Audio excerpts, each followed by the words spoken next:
You're listening to the Electronic Media Collective Podcast Network. Yeah, it's a mouthful. For more great shows like the one you're about to enjoy, visit electronicmediacollective.com. And now, our feature presentation.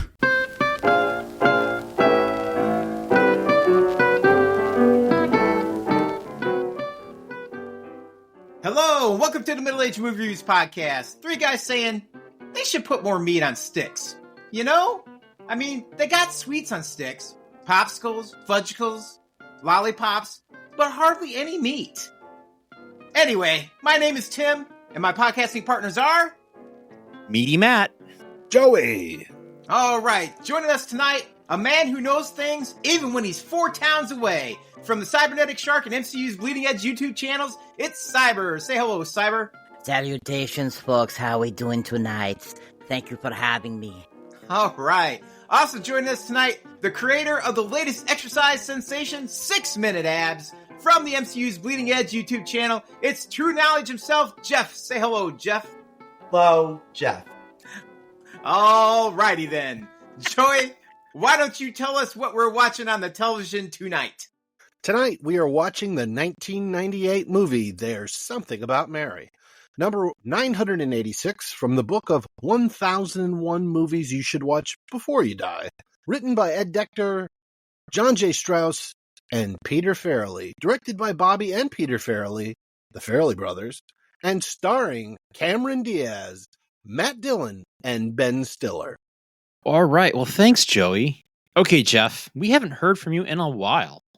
I would love to know, when was the first time you saw There's Something About Mary? I may possibly have saw it in the theater initially on a date with my high school girlfriend. So I think the first time I saw it was in theaters, and then I saw it afterwards when it came out on HBO, like on cable or whatever. I watched it, again. It was a really popular film at that time when it came out. Like there was a lot of buzz for it. Right. It was a very, attractive film to go see in the theater. You know what I mean? Like peak Ben Stiller back then. So I really enjoyed the film. I can distinctly remember as a kid, whatever I would have been back then, like, I don't know, 16 or whatever, or 15. I can remember that I thoroughly enjoyed the film. I didn't get some of the humor at that point like I do now. There's some stuff that I picked up on my rewatch that I maybe didn't pick up, watching it initially. But it was a good experience for me overall to see it in the theater as a kid. Awesome. Now, you said that you took a date to the theater. Were you like Ted and had? No, she took me. Oh, she took you. Okay. I had like an older girlfriend in high school that to where when I was like a freshman, she was a senior. Oh, nice. Well, so she took me on dates. Like Ted in the movie. Were you sporting braces? No, I wasn't sporting braces. I had a mustache back then. Oh, there you go. So you looked older. That's why you were hooking up with the older ladies there, huh? Well, I played varsity sports when I was a freshman. Oh, wow. In 8th grade. I played on the varsity basketball team in 8th grade. Wow. So that's how I met her. I met her on the varsity cheerleading team. Nice. So you're making connections even during the movie. Awesome. Hell yeah, we were connected, baby.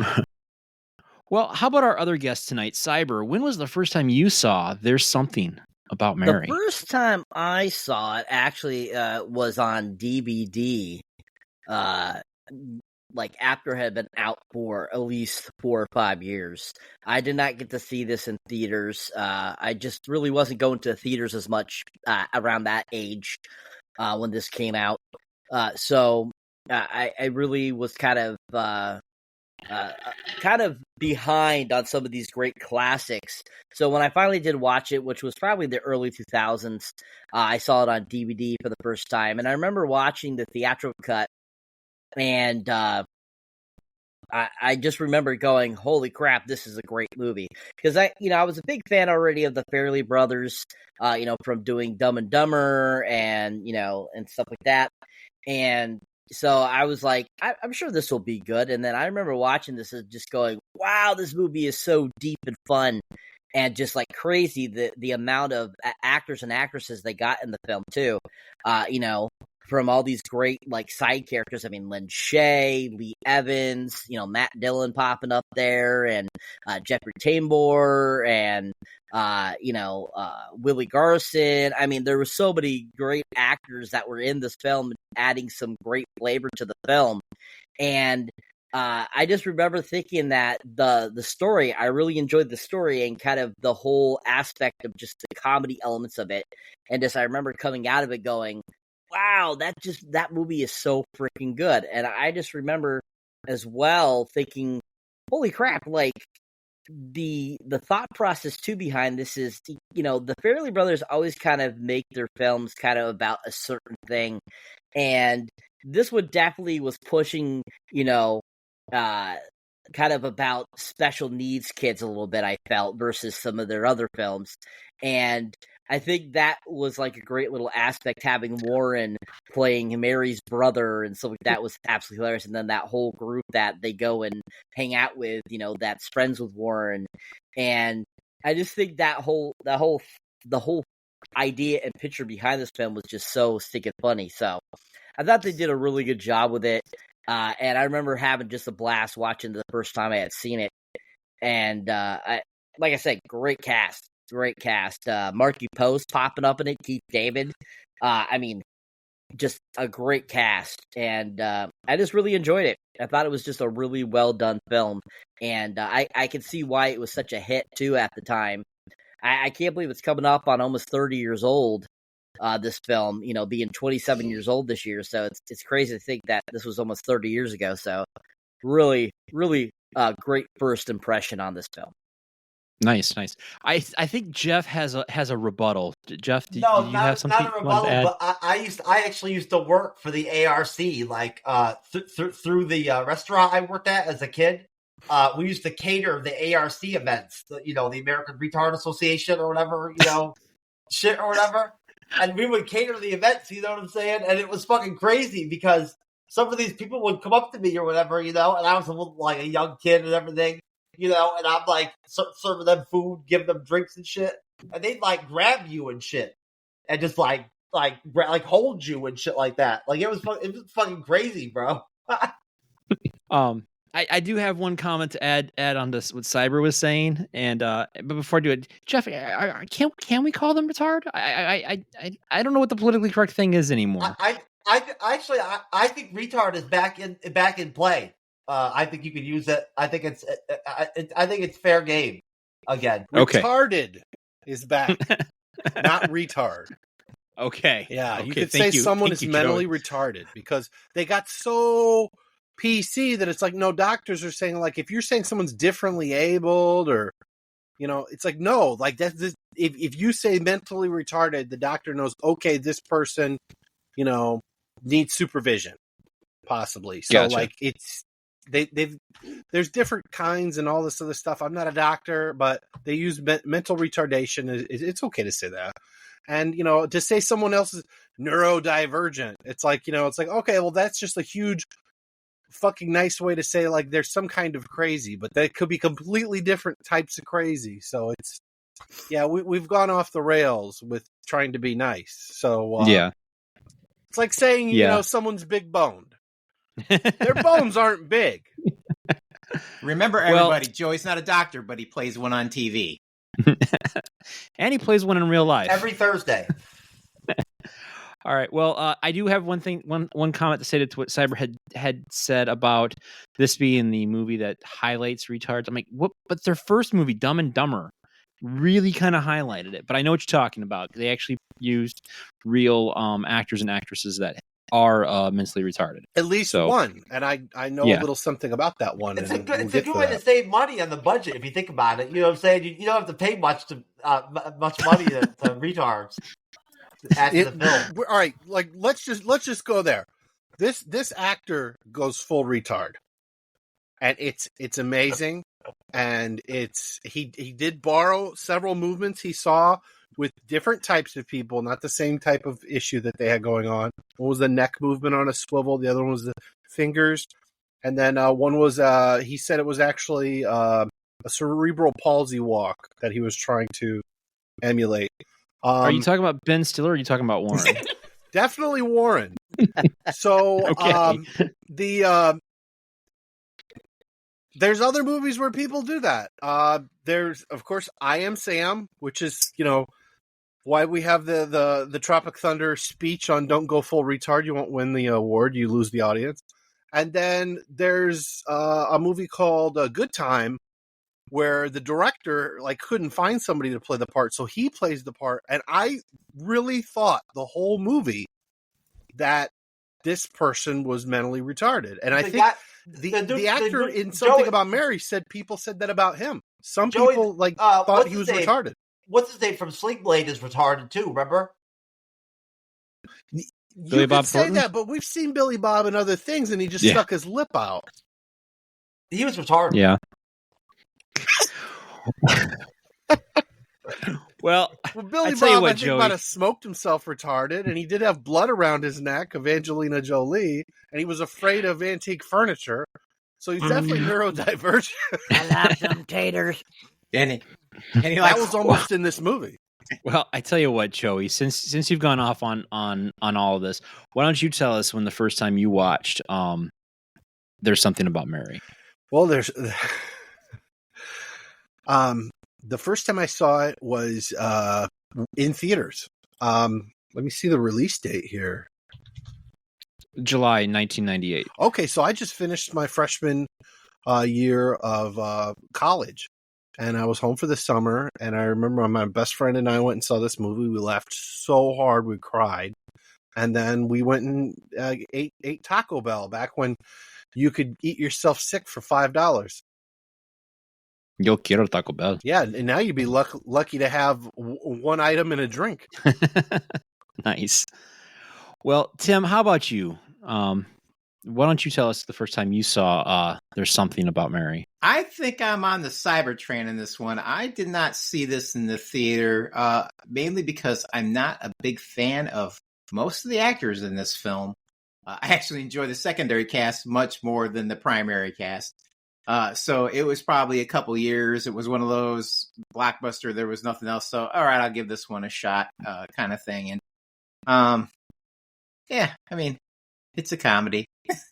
So there you go. I laughed at the appropriate places, but we'll get further into that. But yeah, it was definitely a VHS rental thing for me. Gotcha. I hear that. I think I'm with Joey on this though. The first time I saw it was in the movie theater. It came out in July of 1998. I just graduated college. I had my degree in my hand. I'm working at a cardboard box company in the big city, and I'm working with a bunch of guys who've seen the movie, and they're like, "Oh, you got to see this movie, Matt. It's hilarious." So I went and saw it, and it definitely launched the career of. I think it kind of launches the career of Ben Stiller, but it wasn't one of my favorite Ben Stiller movies. I thought it was funny, but yeah, it was like you, Tim. It's like it's a comedy. Yeah. So.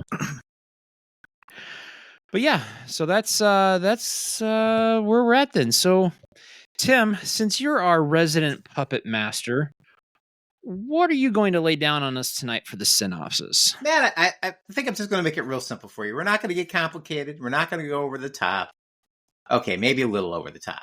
I basically want you to read it as Tucker with the most over-the-top British accent you can possibly muster. Okay. Here goes. Good evening, gentlemen. As you can see, we are talking about Mary, and there is something about her that no one can rather determine. She seems to have men falling in love with her wherever she goes. It started all the way back in high school when she dated an average Joe by the name of Ted. Unfortunately, Ted missed his chance when a terrible injury caused him to miss taking young Mary to the prom. Now, in the present day of 1998, poor Ted has decided to look up this lost love of Mary and stalk her all the way down to Florida, where we learn about the troublesome love life that Mary has had. Now, let's see how this all turns out. Matthew, I think you lose 10 points for incorporating AI into the podcast. You cheating son of a bitch. All right. First tonight, Matt. -10. That's for cheating. That sounded kind of like Jude Law. I channeled my inner Jude Law. Oh, you channeled All right. something there. All right. Well, let's then dive into the movie, guys. So there's something about Mary, and there is something about Mary. In 1985, Providence, Rhode Island, a 16-year-old high school student, Ted Stroman, is about to go on a prom date with his dream girl, Mary Jensen, when he gets his scrotum stuck in his zipper. He is hospitalized after managing to painfully unzip it, which causes him to miss their date. Ted subsequently loses contact with her. And of course, in the intro, we get introduced to not only Ted, but also his good friend, who becomes a chiropractor, as well as Mary's brother, Warren. And Warren has a little bit of an altercation as well. So I think what I'll do is I'll turn it over to Joey first to get his thoughts on this initial intro of Mary and Ted. I love the throwback. I love the introduction of Ted talking to an average girl, smoking a cigarette, and telling him if who she wants to ask her out doesn't ask her, then maybe she'll go with him. But she won't commit to it, but she didn't say no. And so he was not aiming high. So we see him, and he's trying to be realistic about who he's going to prom with. And then this altercation happens, and we're introduced to Warren, who, this is one of my favorite parts of the movie, is looking for his baseball. And he's tricked into referring it to as his wiener, and asks a young lady, "My wiener, have you seen it?" To which her boyfriend then almost beats the shit out of Warren, and Ted, Ben Stiller, gets involved and gets his ass pushed down. And this shows Mary that Ted's a good guy. And what starts as a walk home turns into her asking him to the prom. And it's like, it's nothing he even fathomed. To the point where his friends are betting him $100 each that he's full of shit and not going with Mary to the prom. I mean, that's a lot of money back then. That's probably all their graduation money. Anyhow, it is curious. It brings a point, since he didn't actually go and he had to go to the hospital. Did he have to pay that bet? I think they probably called that even. They're like, clearly you went to her house is where you zipped up your scrotum. We all heard about that. So clearly you were going to the prom with her, and then she didn't go either because you're getting carried away in a fucking ambulance. I think Matt's the first person to tell me that they added little joke where they're trying to put him in the ambulance, and the cart crashes back down. It folds back down really fast. That happened for real. And they just kept shooting, and then they recovered and put him back in, and there's a cut where they cut to Cameron Diaz for continuity.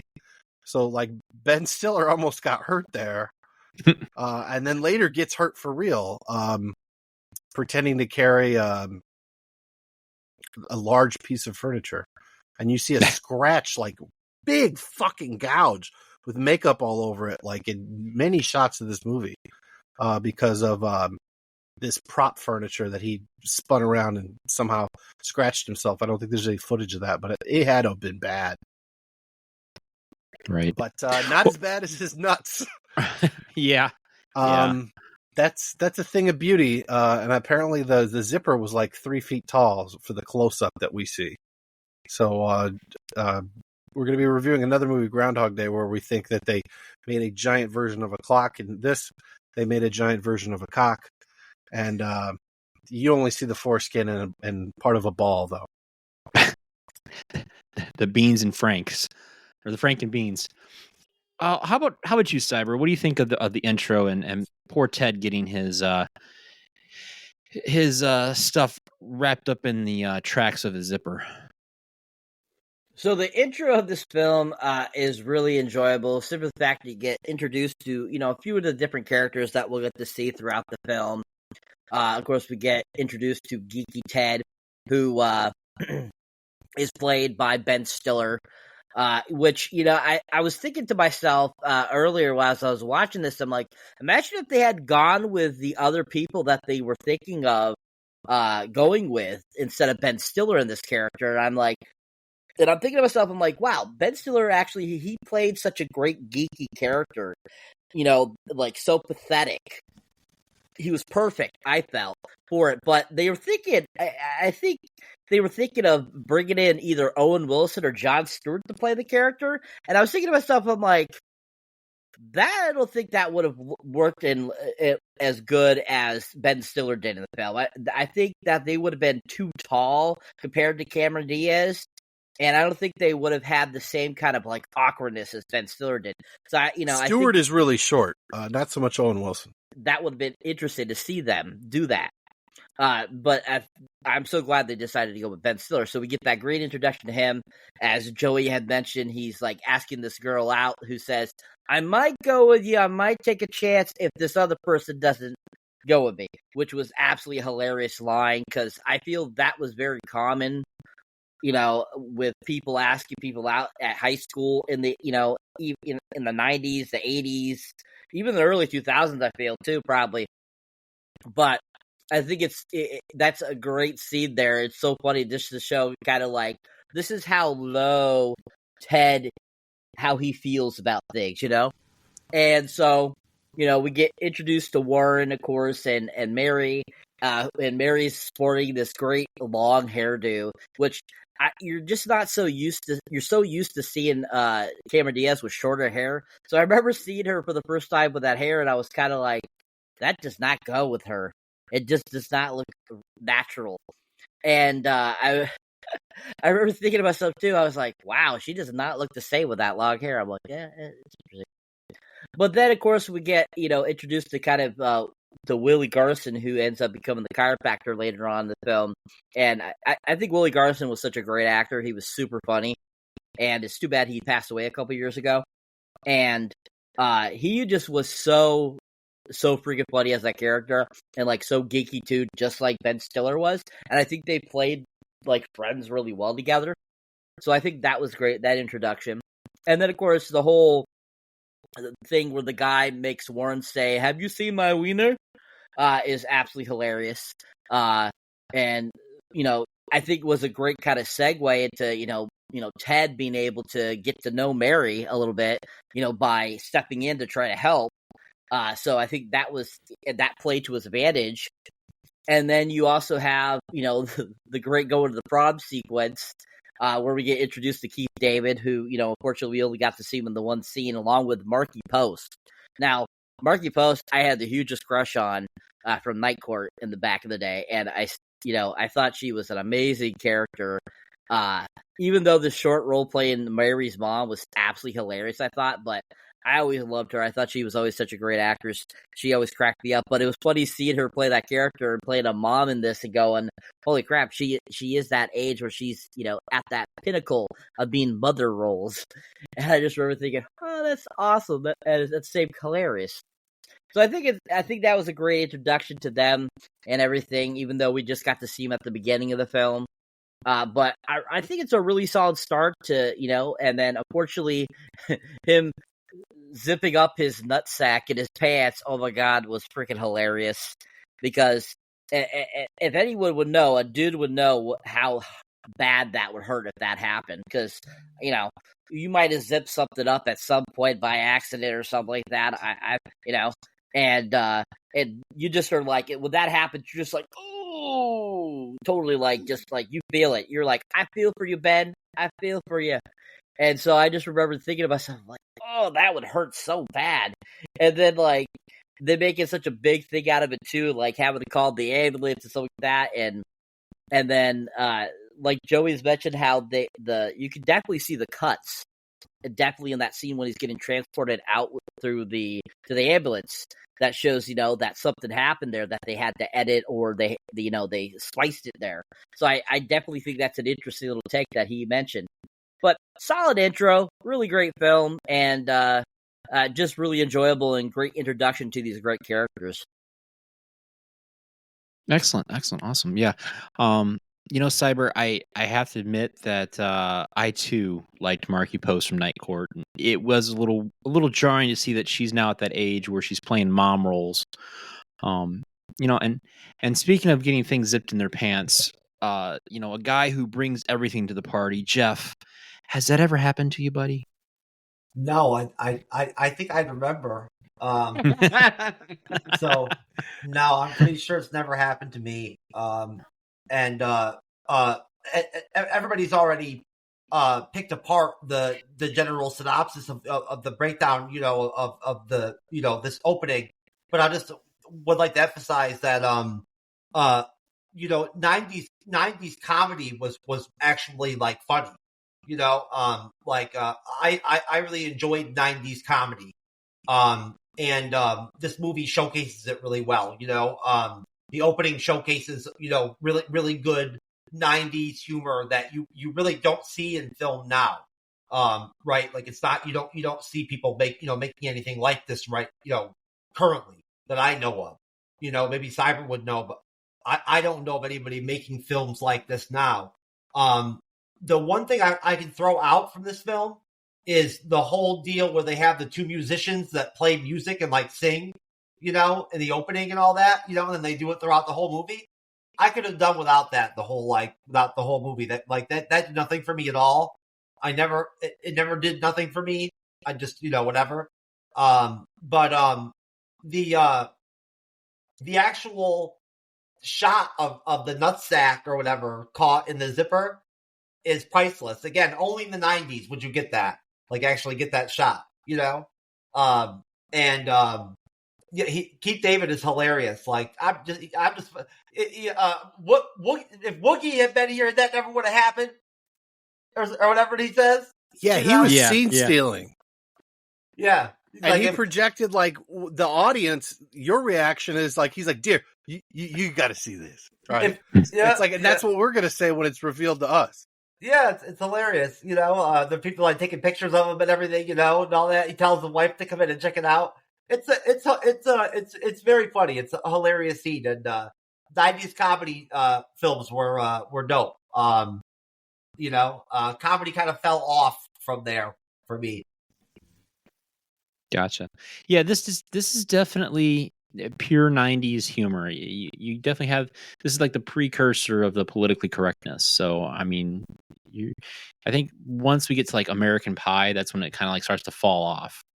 How about you, Tim? What did you think of this intro and what did you think when you first see Keith David answer the door to Mary's house? Were you like Ted and a little thrown off? Yeah, well, I mean, how could you not be? I mean, you're totally not expecting that, and man, does he play that role well? I mean, you're not expecting it, and he just, my understanding, he just ad-libbed that most of that whole scene, and he does a great job of just kind of like busting Ted's balls. I mean, and that, I guess the Farrelly brothers, I guess their father was much like that. They had a sister, and every time her boyfriends would show up, he would just mess with them the whole time they were there. So that kind of stems from, true life for them. So yeah, I love the scenes, but this whole intro as a whole, though, I have very much a love-hate relationship with it. I'm gonna jump on with Jeff on this one. That Jonathan Richman intro song is horrible. Like I don't know what the Farrelly brothers see in that guy. One of the brothers like, he's the best musician ever. Like, I think he called him like the Andy Griffith of musicians for his time or something weird like that. But it to me, when I listen to it, it's almost like somebody trying to sing a Adam Sandler song in the poorest way possible. It's just grating. I could completely do without that. It's just so bad, man. But I think we get kind of a good introduction to the characters, though. I mean, we get to meet Ben Stiller. I think they captured the essence of like this is like, it's a 90s film, but it still has a little bit of that 80s feel. It's in that transitional time. Like the kids in the high school atmosphere are pretty spot on, especially considering that you have a bunch of actors who are way past their high school years. I mean, Cameron Diaz even went back to high school to kind of learn how to be a high school girl again. And so I think they capture that. They capture the look and the styles and the bullies. I mean, those are guys that call Warren over, these are guys that we all knew. Like these douchebags are in every school, everywhere. So, that's not surprising to see that. And it was pretty spot on. The guy who plays Warren, does a great job with this role. I mean, you just look at that and you're like, that's an actor. If you can pull it off and people at the end think you are mentally retarded, then you've done a great job. The only other person they had in mind for that was Chris Farley. And unfortunately, they didn't.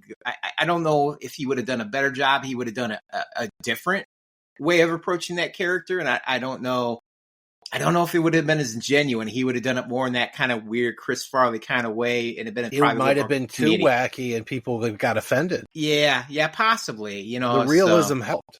Yeah. I think. Did you know that guy he didn't have the character down until the night before. He put some things together and he said, he goes, I didn't know exactly what I was going to do until we started shooting. It was the walk. He said once he had the walk down, he built the rest of the character around the walk. That was my understanding of kind of, the walk is what inspired the rest of it. And then he just kind of added on from there. But yeah, he did a fantastic job.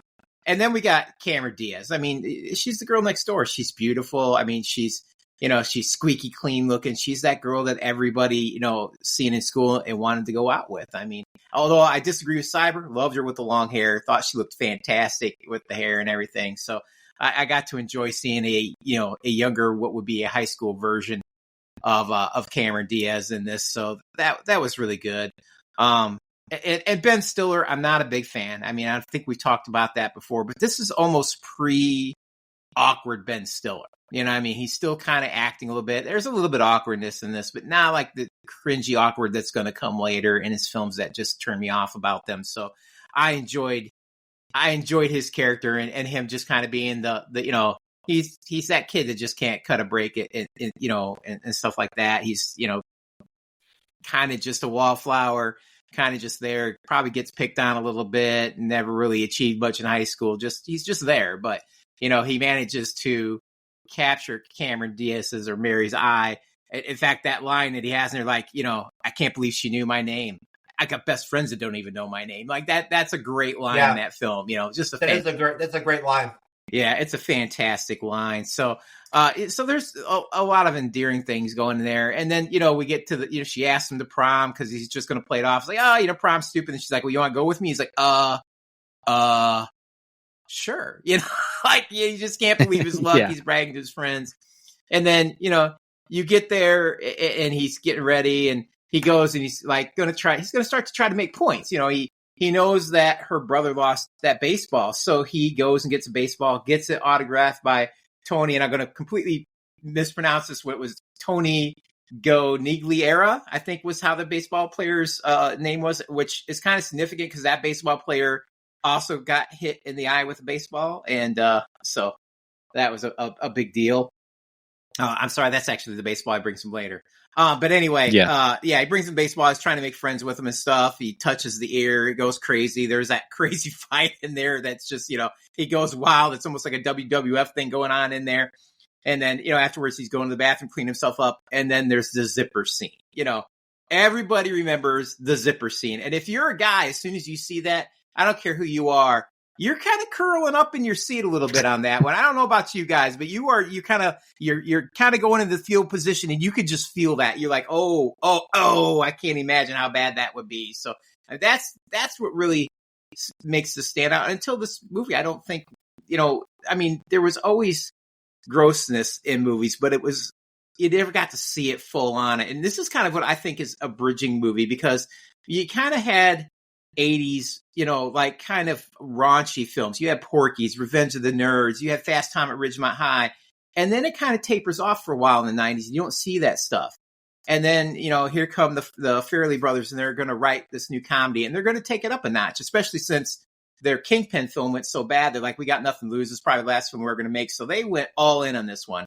And just showing that scene, it kind of sets up what we're going to see coming in the 2000s then. Now we're going to start seeing things like are going to keep pushing that envelope. Superbad, The 40-Year-Old Virgin, Knocked Up, Anchor, or American Pie. Like all these are going to they're going to take what these guys started here and just keep going with it, which I think overshadows this movie in the end because even though we all remember this scene, this movie starts to get lost because everybody's got to keep like just taking it up a notch, and this gets eventually lost in the shuffle. And I don't really agree as much with Jeff. I don't think there were a lot of great comedies in the 90s. I mean, there were some. You got American Pie.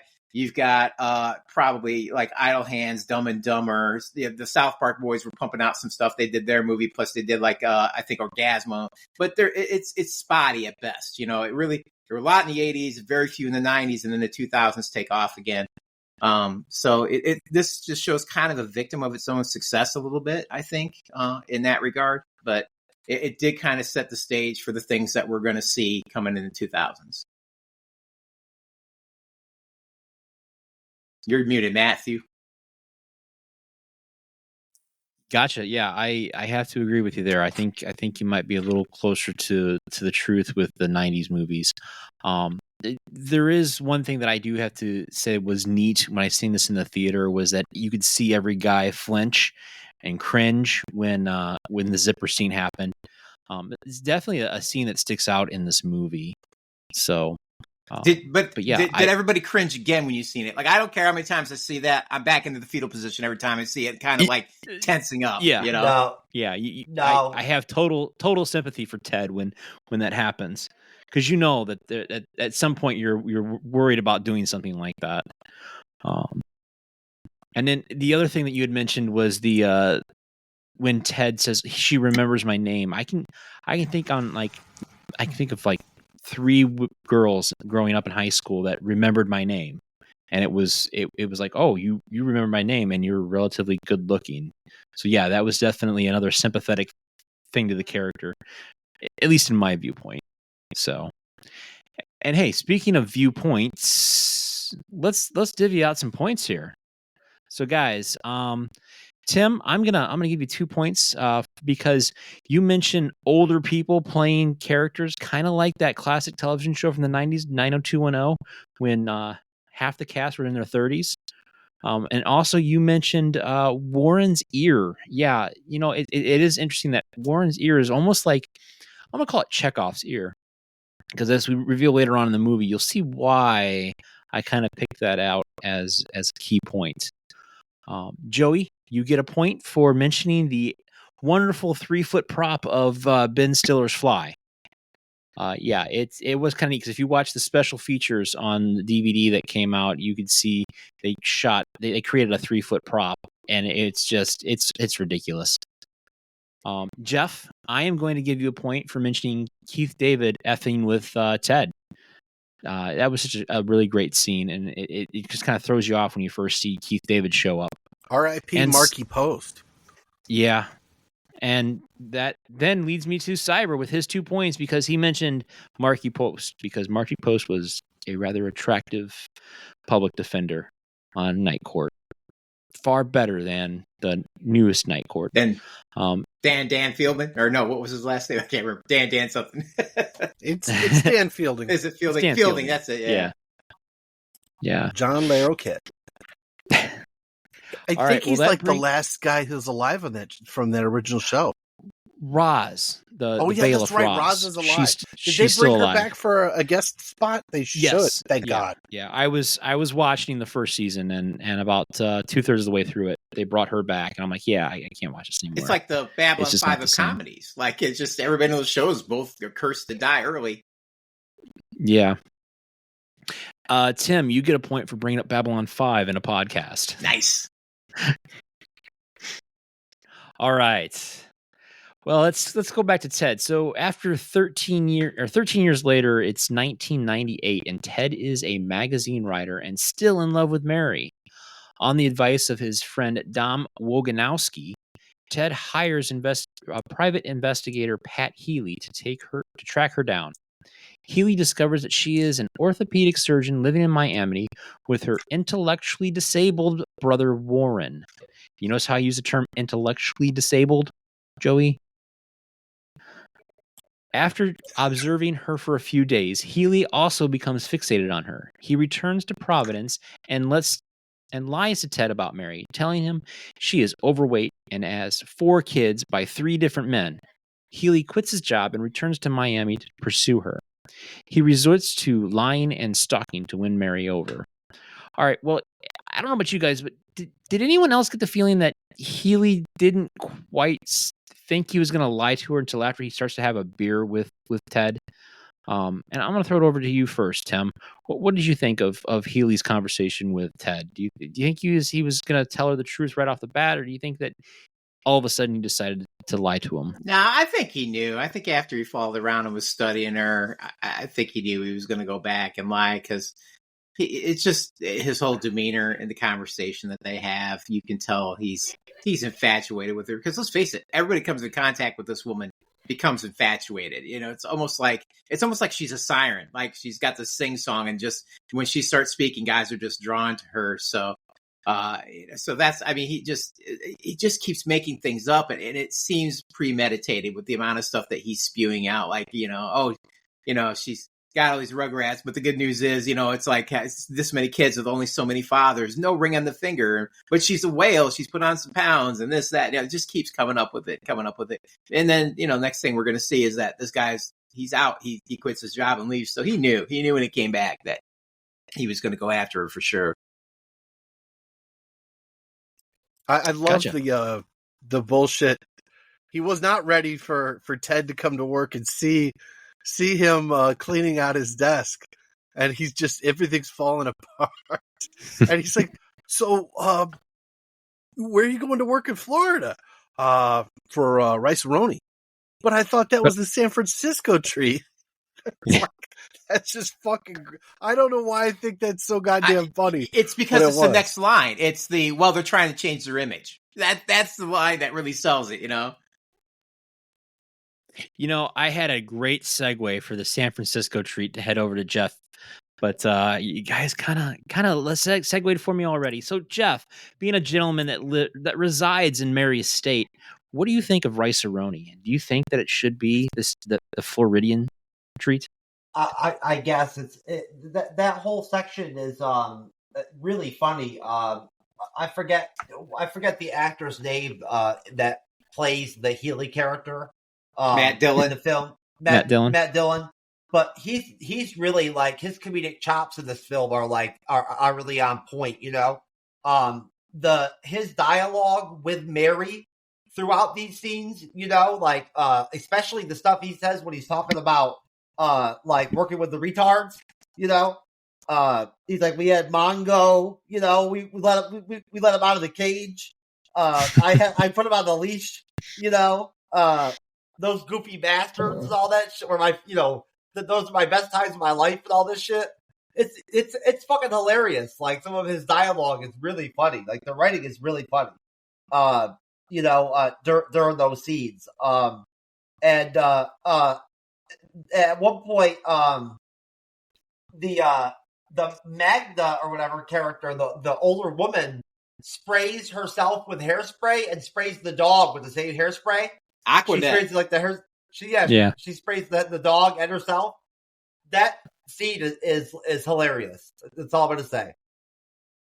That tan that she's got, man. The tan and that fake titty shot that you see. Yeah, that was the worst. She said, like, oh, I'm never gonna unsee that for the rest of my life. But I mean, her skin, she looks like a raw hot dog. I mean, it's just the weirdest skin tone I've ever seen, man. They dialed it back. They showed the test makeup, and they said it was too horrifying. Yeah, it was like Freddy Krueger level, and they actually made her less ghastly. Yeah, it was messed up. Yeah, as I say, there was bonus features on the DVD where she almost looked like a negative image. Like just a complete silhouette almost. I was like, we got to take that down some. How about you, Cyber? What do you think of the whole first act here, where Pat Healy is lying to Ted and Pat Healy's tracking down Mary? So this is a great sequence. I mean, we get introduced to Matt Dillon here playing Pat Healy, who actually before he got casted, they were looking at actually bringing in Bill Murray to play the character and Vince Vaughn and Cuba Gooding Jr. But they ended up not going with any of them, especially Bill Murray, because they felt he was just too old to play the character at the time. to be that, that type of, to be going after Mary. So I think that Matt Dillon did a great job playing this character because he plays like a sleazy character really well. But some of those scenes when he's first being introduced to Ben Stiller and he's like, "You tell me this is a straight up stalker case?" Like, and you're just kind of like going like, why automatically is he a stalker when he's trying to look for somebody? It just cracks me up.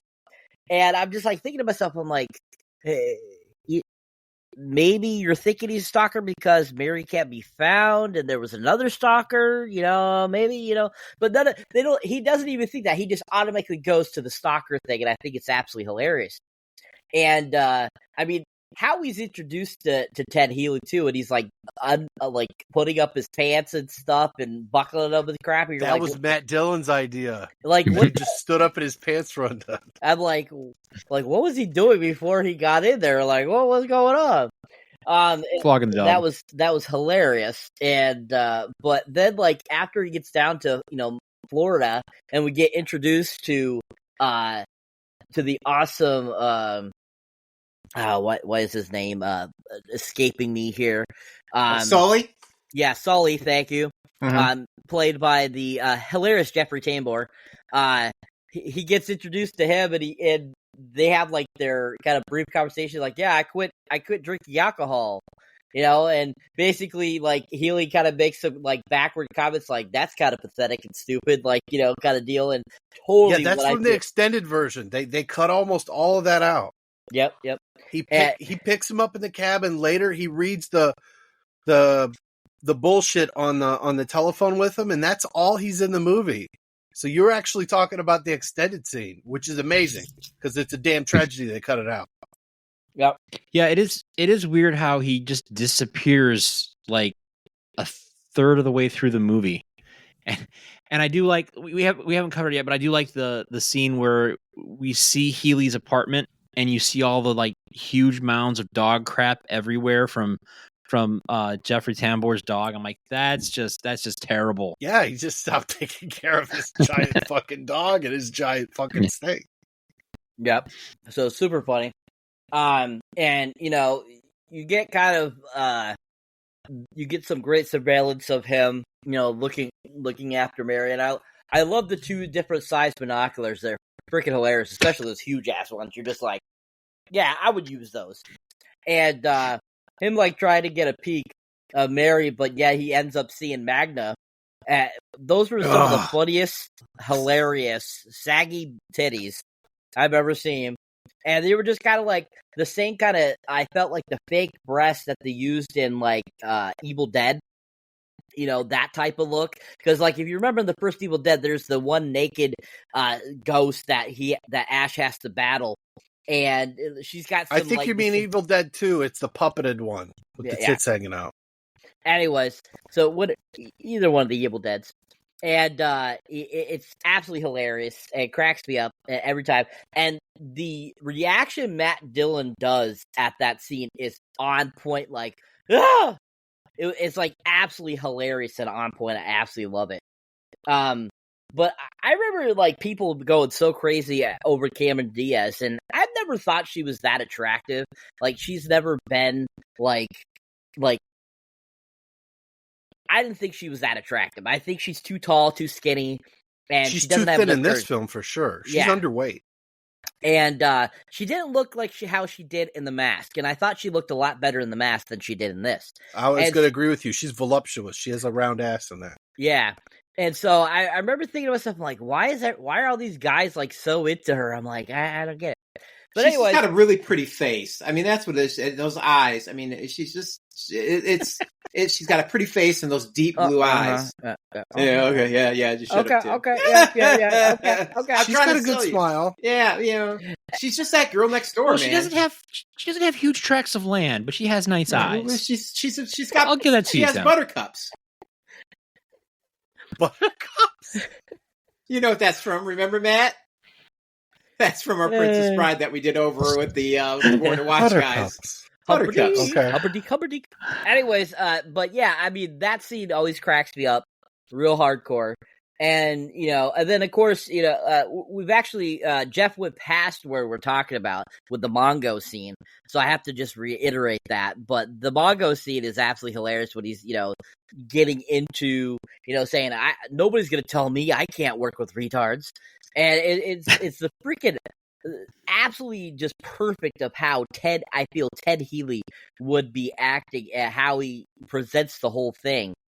And Matt Dillon, I knocked it out of the park in this film. This is probably, I think, one of my all-time favorite roles of his. I think it was the best performance he ever gave. Anything I've seen. By far. And he just was so good as that character. And you get so many great sequences, in this scene, this portion of the film that were just freaking hilarious. And the scene where he's like at the restaurant listening in on the conversation with Mary and her friends, and he starts like giggling. Oh my gosh, that giggle is absolutely hilarious. He's like, and I'm just like cracking up every time I watch that scene. I just can't help thinking how funny that scene is and how stupid that laugh is. But like, we got Sarah Silverman there popping up, which I think was, kind of, this was like before Sarah Silverman was really big, kind of became bigger. And this was like one of her like first like kind of cameo type of things. And I just remember thinking, I'm like Sarah Silverman, I did not know who she was until much later on. But I just remember thinking her popping up cracked me up rewatching it, today. And I was like, oh yeah, that's right. Sarah Silverman's in this movie. Like, what the hell? Like that's hilarious. It's one of the few times you enjoy seeing her because later on she just goes so wackadoodle. You just don't ever want to hear from her again. I think. Yeah. And the same thing with Matt Dillon. I think it's just he's not ever going to be in the top 1,000 list of actors that I enjoy. So this might be his finest moment, and from here it's just a downward spiral.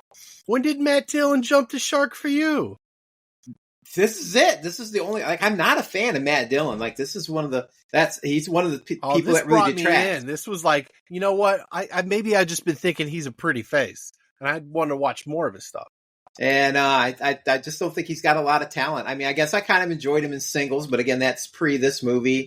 And then you've got this one, and after that, I don't think there's a lot of stuff I really enjoy him in. He just doesn't. I just don't think he's that great of an actor. He doesn't bring a lot to the screen, but he does bring it to this one, especially since he doesn't do comedy, and he had to struggle to do this because he's like, you got to have a lot of good timing. So I think he worked hard to make this work. So and he did. He pulled it off. It may be his finest moment.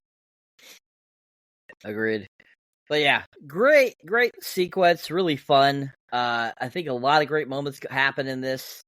And I absolutely just really enjoyed it. And I think that it has a lot of great one-liners and just great comedic moments throughout this whole section. Really fun time. Yeah, I agree with you. There was a lot of great comedy. I mean, we're getting to the meat of the comedy in these sequences. Joey, what about you? What did you think of this whole first act of Healy going down there? And actually, we get introduced to Ted's friend Dom here, and we don't get his last name yet. We that's kind of like held close to the vest. But yeah, his buddy Dom. Chris Elliot. I'll say this: he's not for everyone, but he's for me. Me too, Joey. I enjoy Chris Elliot, and this might also be his finest moment. I mean, really. I don't know about he's great and everything.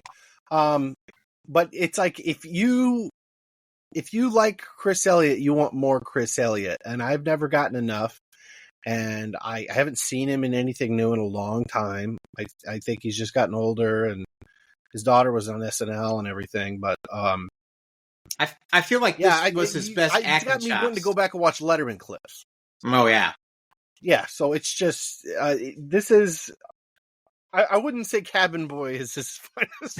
No, I think so. I do like Cabin Boy. Yeah, I like Cabin Boy too. But this is the one time he really seems more like an actor and less like the buffoon that we love Chris Elliot to be. He really in the movie we're gonna review next in Groundhog Day. He reins it in. And in fact, I would say like in parts of this and like as we get to know Dom, he's reined it in. Like he's definitely some kind of a douchebag. I don't like the way he tells his wife, hey, yeah, go make him some Toll House cookies, right? It's no problem. She loves this stuff. And it's just, he doesn't seem like the nicest guy, but we have no idea how fucking crazy he is. And we get to see full 110% Chris Elliot, in the last act. Well, and all the facial stuff that happens to him too, like that was all his idea. He brought that to the character. So the things were going to start, like the weird warts and hives and things like that. That's all his. He decided to do that. They just keep building on that throughout the movie. It's one thing I didn't mention about in the first part of this film in our intro, but I really have to give it to the makeup effects, because I mean they did a great job making Ted look like just like a greasy teenage kid, and then his one buddy with the really long hair, and he had like a pimple kind of sticking out, and then once you get to Chris Elliot and seeing just how nervous he gets and just the amount of hives and weird pustules he gets on his face, that's just it's amazing how well the makeup effects worked on this. They should have gotten a nomination for an award somewhere. Yes, yeah. So Joey, any last thoughts on Chris Elliot and this particular part of the film? Chris Elliott's the bomb. We're not supposed to like Ted Healy, but I like Ted Healy. You mean Pat Healy? Pat Healy, sorry. Ted Healy. Ted, Pat. They're both characters. They're just different ones. Yeah. So did anyone else get feelings of Roger Waters? Or is it Roger Waters? From the Pink John Floyd? Waters, because of the pencil-thin mustache. Yes, he would go on to be in John Waters' movies. Yes. But maybe that's probably where he drew this inspiration. He's like, I got to look sleazy. How do I do that? Pencil-thin mustache. Yeah, and really, that is what brings that whole character together. Nothing says sleazy more than that style of mustache, That and when the teeth thing later. Yeah. And then I want to double back on something that Cyber had mentioned. You talked about those binoculars, and I immediately thought of one of my favorite stupid B movies, and it's Top Secret. When they're looking through all the binoculars, I immediately thought of that when I saw that scene. All right, well, that pretty much wraps up our Act 1. So let's go ahead and divvy out some points. So right off the bat, Tim, I'm going to give you 2 points. One for mentioning eyes and buttercups. Joey, I'm going to give you 2 points. One for mentioning the San Francisco treat, that is rice-a-roni, and all your wonderful love that you've given Chris Elliot. So... Jeff, because you mentioned another really great prop of Magda and her midsection, raisins, I'm going to give you a point for that. And then Cyber, you're running away with points here, Cyber. You've got you talk about the stalker case. Oh, this is definitely a stalker case, and I'll give you a point for that. And you mentioned I put down a mask. What did you say about a mask? I was talking about Cameron Diaz and the mask. Yes, that's it. Yes, I agree with you. Cameron Diaz looked her best in the movie The Mask, because I mean she was just starting off. She didn't have a lot of that Hollywood super physique that happens after you've got a couple, multi-million-dollar movies under your belt. She still looked like an average woman, and she looked beautiful. She didn't have a fucking dumbass studio exec tell her that she needed to lose 5 pounds, and then she loses 20. Yeah. Oh, and Tim, it was Cameron Diaz's eyes. That's why I gave you a point. All right, so let's see here. Going into the next round, Tim, you have 5 points. Cyber, you have 4. Joey, you got 3, and Jeff, you have 2, buddy. The important thing is, Jeff, you are beating Andreas. There you go. All right. Well, we are now back with Ted, and he finds out that Healy was lying about Mary and drives to Florida to see her. During the drive, he picks up a hitchhiker who leaves a dead body in his car. Ted is mistakenly arrested for the murder and bailed out by Dom after the hitchhiker confesses to being the killer. Healy and Mary spend several weeks dating before her British architect friend Tucker exposes his lies. She ends her relationship after Tucker slanders Healy with false stories of being a suspected serial killer. Angered over this, Healy confronts him and discovers Tucker actually is an American pizza delivery boy named Norm Phelps, who also is infatuated with Mary. Years earlier, Norm deliberately injured himself in order to become her patient and get close to her. He pretends to still be disabled to stay close and drive away other possible love interests. When Ted and Mary begin dating again, Healy and Norm team up to drive Ted away. All right, gentlemen. So what did you think of the courtship between Mary and Healy? And I'm going to turn it over to you first, Jeff.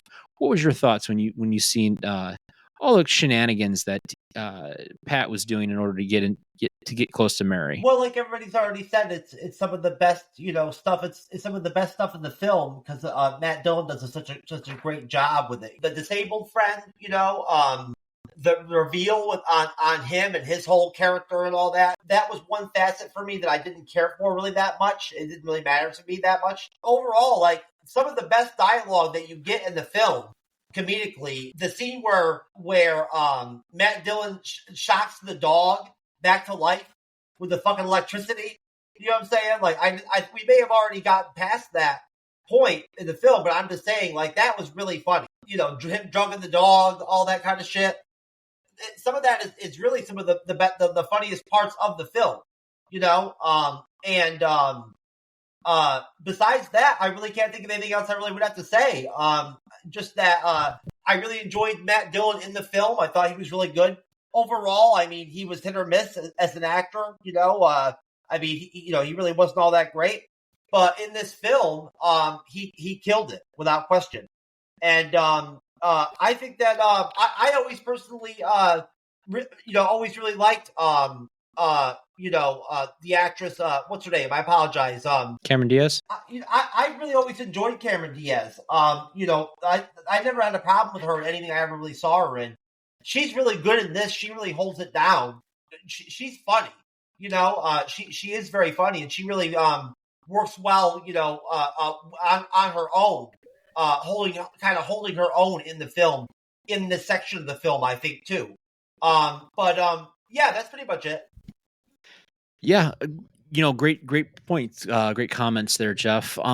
How about you, Tim? What did you think of Pat Healy and some of the stuff that he learned about Mary in order to influence her to kind of go out with him? I think it's. I mean, let's face it. He's a PI, although a horrible one. So he's going to use that towards his advantage. So at first, he kind of gets with her.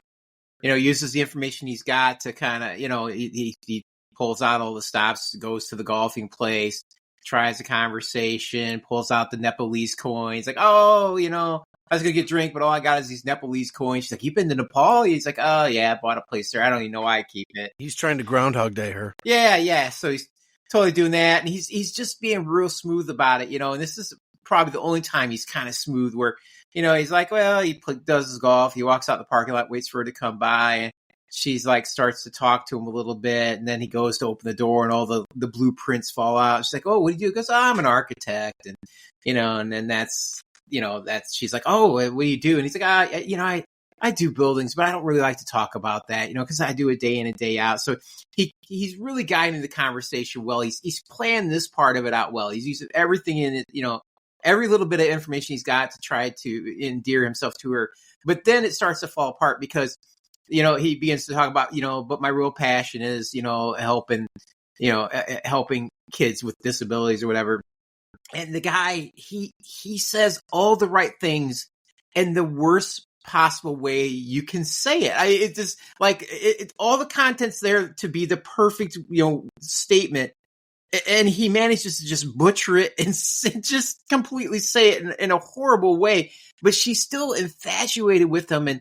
And even her friends, because when her friends were asking her, like, what are you looking for in a guy, and she kind of describes, like, I want a guy who could, eat a hot dog and drink a beer, a real beer, not a light beer, blah, blah, blah. And they're like, so you're looking for Peggy? She's like, no, I'm looking for a man, So she wants, she doesn't want like anything out of the ordinary. She wants a real dude, a dude that's not afraid to fart, which he takes advantage of, things like that. Who's not afraid to, chew with his mouth open and things like that. So for everything that he does wrong, she finds all these weird little things endearing in him because he's what she's kind of looking for.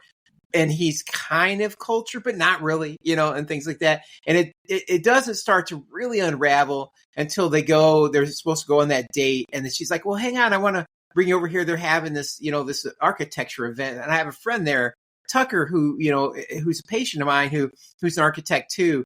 And he's real nervous about this. He's trying to figure out every way he can get out of it, and he doesn't. And so they go up there, and then she starts asking him questions. The first thing they walk up, she's like, "Well, what do you think is this? Is this, is this Art Deco?" And I can't remember what the other thing. He's like, "Oh, that's Art Deco." Just is it Art Deco or Art Nouveau? Art Nouveau, yeah, thank you. And he was right. It actually was Art Deco, so he got that one right. It's not that she probably wouldn't know the difference. And then she comes over, she's like, "Well, how about this one? It's got a vestibule. What's the difference between a vestibule and a lobby?" And so he has to start really laying down the bullshit. Like, don't look at the building as the pieces. Look at it as the whole picture, and things like that. And that's about the time Tucker comes up. And so he's like, okay, I just got to make it the rest of the way through this. And she introduces him. Like, oh, he's an architect too. And then he starts asking like, oh, where did you go to school? I live out east, and I went to Harvard. He's like, oh, University of such and such. He's like, yes, amongst others. So he's doing a pretty good job, kind of holding his weight. And he's like, well, what are some of the things you might have done? And he mentions that town in Spain. He's, it's like, it goes Santiago in Chile. Yeah. And he's like, have you been there? He's like, twice last summer. And he's like, shit. I was like, I just can't win with this guy. And so he's like, have you ever heard of I can't remember the name of the building, but he names a stadium or whatever. He's like, oh, you did that? He goes, no, but the building just passed it. If you're ever there, you should go check it out. And you can see that guy's looking at him like, I think this guy's full of shit. You know what I mean? It's just, so you think that he sees through this guy, and we're about to find out later, not so much, but, so then they go off and they have a date, and they're kind of seeing each other. But Mary's starting to slowly figure out that this guy ain't quite what he seems, and he's just kind of pushing himself on her a little too much.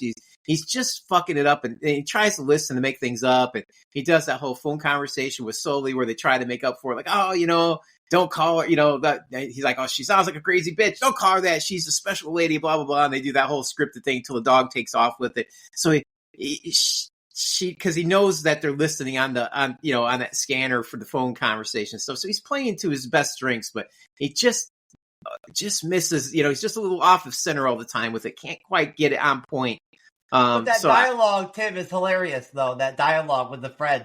Yeah, they do it really well. And there's those awkward pauses like your friends would do because you're not actors. It's that stiffness, like, yes, I think you are correct. That is how it should be. It's just kind of weird and awkward. So, but yeah. And then, did we get to the part where it's kind of we reveal Tucker? I mean, are we going that far with it? So, okay, Cyber's giving. Yeah. So we do have Tucker's reveal in here. This is one of the points in this film that actually takes you by surprise. I think is that. You hear Tucker, you hear the over the top British accent, you think he's this architect, and you find out he's a fucking pizza boy. He just totally figures out, he's like, you are a fucking pizza boy. Calls him the ground. Those guys scuffle, and kind of hustle around and stuff. And then he's like, well, I'm in love with her too. And he's like, well, how did you meet her? And he's like, well, I delivered a pie to her, and the next day I shaved off my beard. And then a week later I was in her office with a broken back. He's like, how'd you do that? He's like, oh, a friend, baseball bat. He's like, wow, nice commitment. This guy's willing to go to these crazy extremes too. So everybody that meets her, again, the siren song calls them in, and they just do really crazy, wacky stuff to try to be in the orbit around Mary. So I think they realize they can either fight each other or they can they can work together because lo and behold, Ted shows up in the scene now because he's decided, to come there and try to meet up with Mary. So now there's a third suitor to play for it. So like, we need to get rid of this asshole before we get rid of each other. Let's eliminate the competition. And then, the gloves are off. It's every man for himself kind of thing. And so it starts to take a very interesting dynamic from that point forward. They're treating it like a reality game show. It's like, we're going to team up until we're not a team anymore. Yeah. She's a prize to be won. She's not a person. Yeah. Next on Survivor. Joe, you kind of make a good point there about how they make it like a reality show. What did you think, Joey, of Lee Evans and his character Tucker? Did you see that coming? His shift from being a architect to a pizza delivery boy. I appreciated his performance more seeing it again than from memory. He definitely oversells it as the British accent, which, I mean, the Farrelly brothers tell you, it's like, we're trying to drop you clues about Woogie, we're trying to drop you clues about Tucker. And then he has a somewhat more believable performance as the other character. It's a little bit more subtle. But he I don't know. I can't blame him, the character definitely serves its purpose in the film, but he's not an all-star in this. I think he's a really talented actor, but it's like I don't want to say he doesn't belong in the movie, or the character. It could be the character kind of sticks out from the movie, but I wouldn't say he's the strong point. I did laugh a lot with the physical comedy with the crutches, and the second time as the door's closing, we see him struggling again with the fucking keys. But I don't know. It just seemed maybe he's too elevated. Maybe he's too good of an actor amongst all these other flippin' fools. I liked him better in Mouse Hunt. See, I liked him in this, though, because you don't see it coming. It's one of the few things in this movie that is not apparent until it happens. You're like, oh, I totally didn't see that coming. And the fact that he's doing that English accent, and I think there was an actual reviewer that said it was like the worst English accent he ever heard. The guy's really English. Like, he literally, he's English and has an accent. He just kind of over the topped it a little bit. So I thought that was funny, too. But you totally don't see this coming. I think it's a gem of a scene, honestly. How about you, Cyber? What's your thoughts on Lee Evans or what they did to poor Ted? I absolutely love Lee Evans. Just like Joey, I loved him in Mouse Hunt with Nathan Lane. Absolutely freaking fantastic in that film. I just remember thinking he was freaking hilarious. And him in this as Tucker, I absolutely loved him as Tucker, and that accent was on point, I thought. And it was exactly what I would expect from somebody trying to pretend to be British, and they did a great job of giving that over the top British accent, which, as Joey had mentioned, or either Tim, that he's really British. He's a British comedian.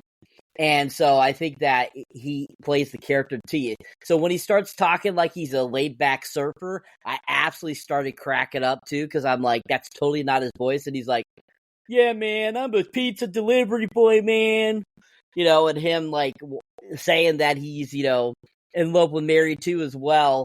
And it's absolutely freaking on point. Like, and I agree. You totally didn't see it coming that he was a poser, too, this whole time.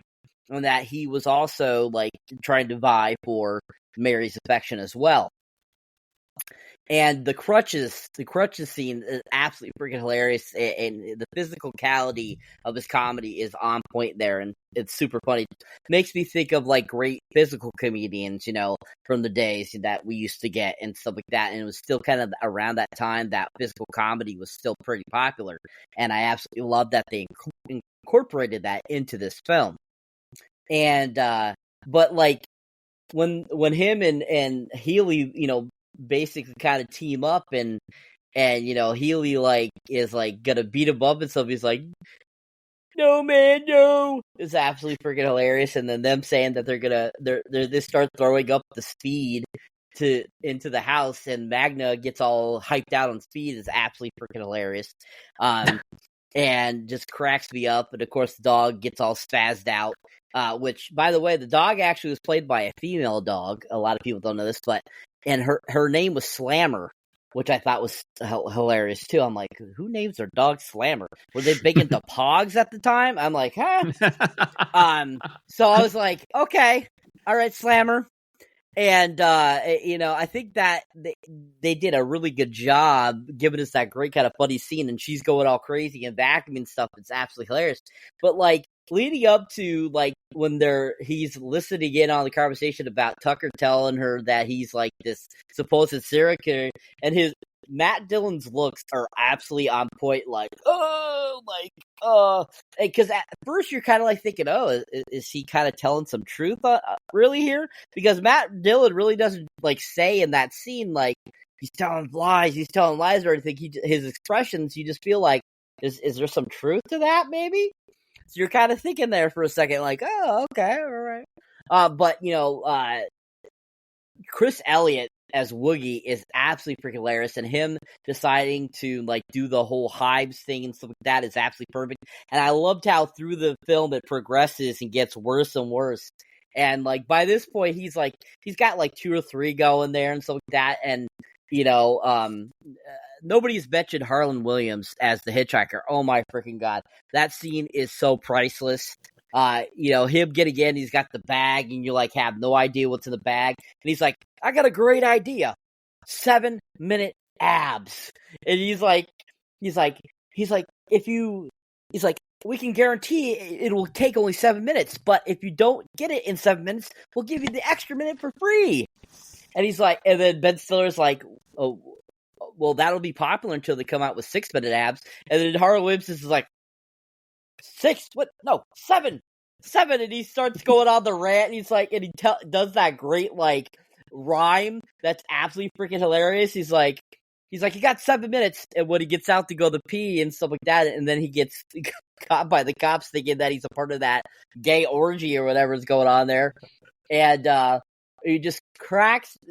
Freaking Harlan Williams was so on point in that scene, and I absolutely loved his characterization of that hitchhiker. It was so freaking funny, and it was like a great little kind of like nod because he's friends with the Farleys, and he had popped up, of course, in Dumb and Dumber as the cop that pulls him over when Lloyd is pissing into the bottles, and he's like, "Gotta go fast there, are you?" He's like, "No, sir." He's like, "You shut your mouth if you know what's good for you, son." And he takes this swig. Oh my gosh. Like that scene is how I feel about this scene as the hitchhiker and something about her. It's like that freaking funny. And it was just so on point and funny. But going through the rest of, Ted coming back into Mary's life and stuff like that, we also get the whole teeth thing because she says, Mary mentions how she likes nice big white teeth, and he ends up getting those fake teeth. That was freaking absolutely hilarious. Tucker was making a joke with the tongue depressors. Yep. And he's just listening to it, not seeing it. And she thought he thought she was being serious. I thought that was a bridge too far, but I mean, it was hilarious. What it was. And Dylan did a good job of, voicing with those teeth in. So I thought that was pretty good. But when Mary and Ted meet for the first time again after 13 years, just how like Ted approaches it, I love that he's kind of like mustered more courage since the last time he talked with her 13 years ago, and like basically saying to blow off Healy that night to go out with him instead is absolutely freaking hilarious. It's just like how he says it. And of course this leads us to the great masturbation scene. Where he's like, Woogie's like, you gotta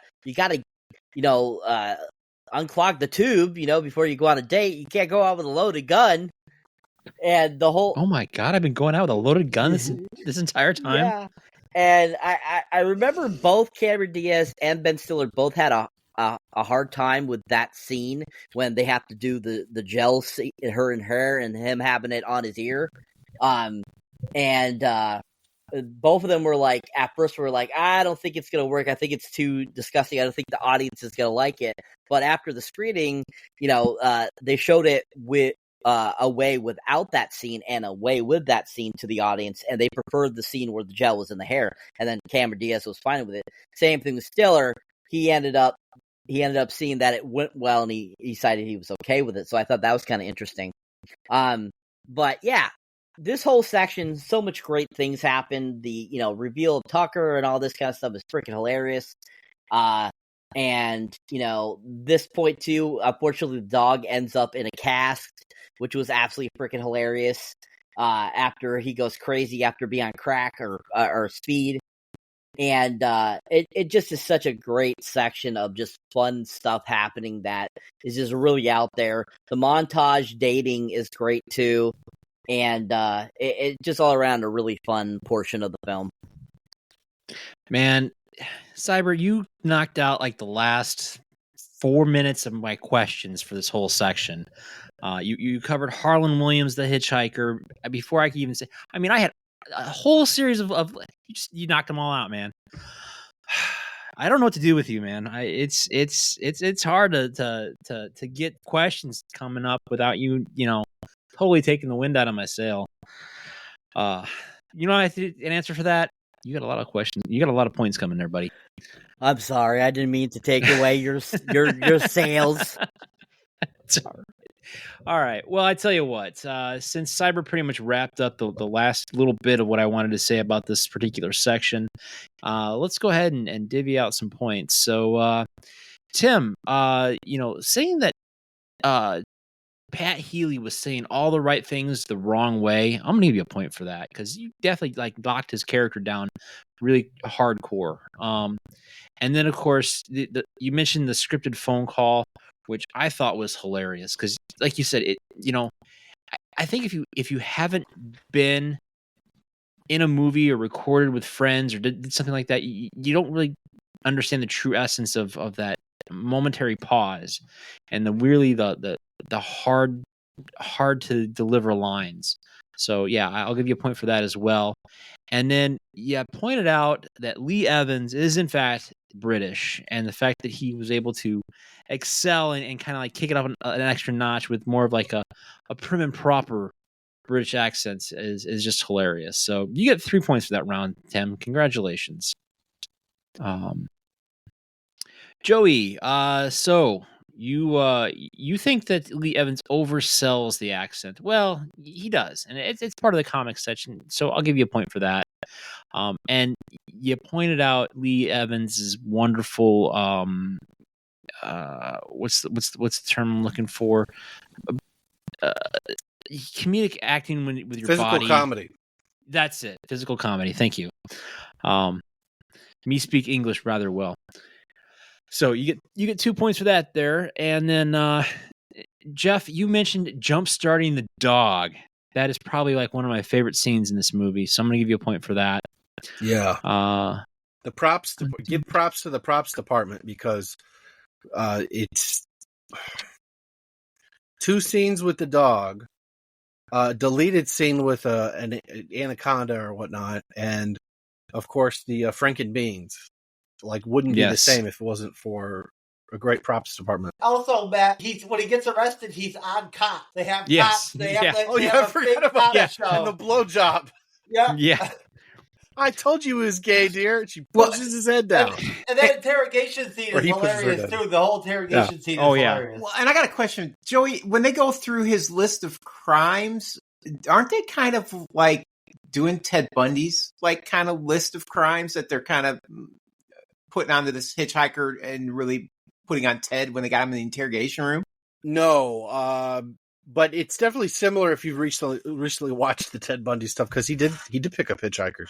And it's funny you mentioned that because I just watched a video of Ted Bundy this weekend, the real Ted Bundy. That one Ted Bundy attack that he did, that last one he did, that savage one he did down here in Florida at the college or whatever, where he went and attacked the 4 women in the dormitory or whatever. Yeah, he bit one of them on the ass so much he got identified by his teeth mark. It was one of the most savage, brutal attacks you could possibly imagine. He knocked teeth out, killed one of the women, 2 of them survived, really fucked them up. He was a nasty killer, man. Yeah.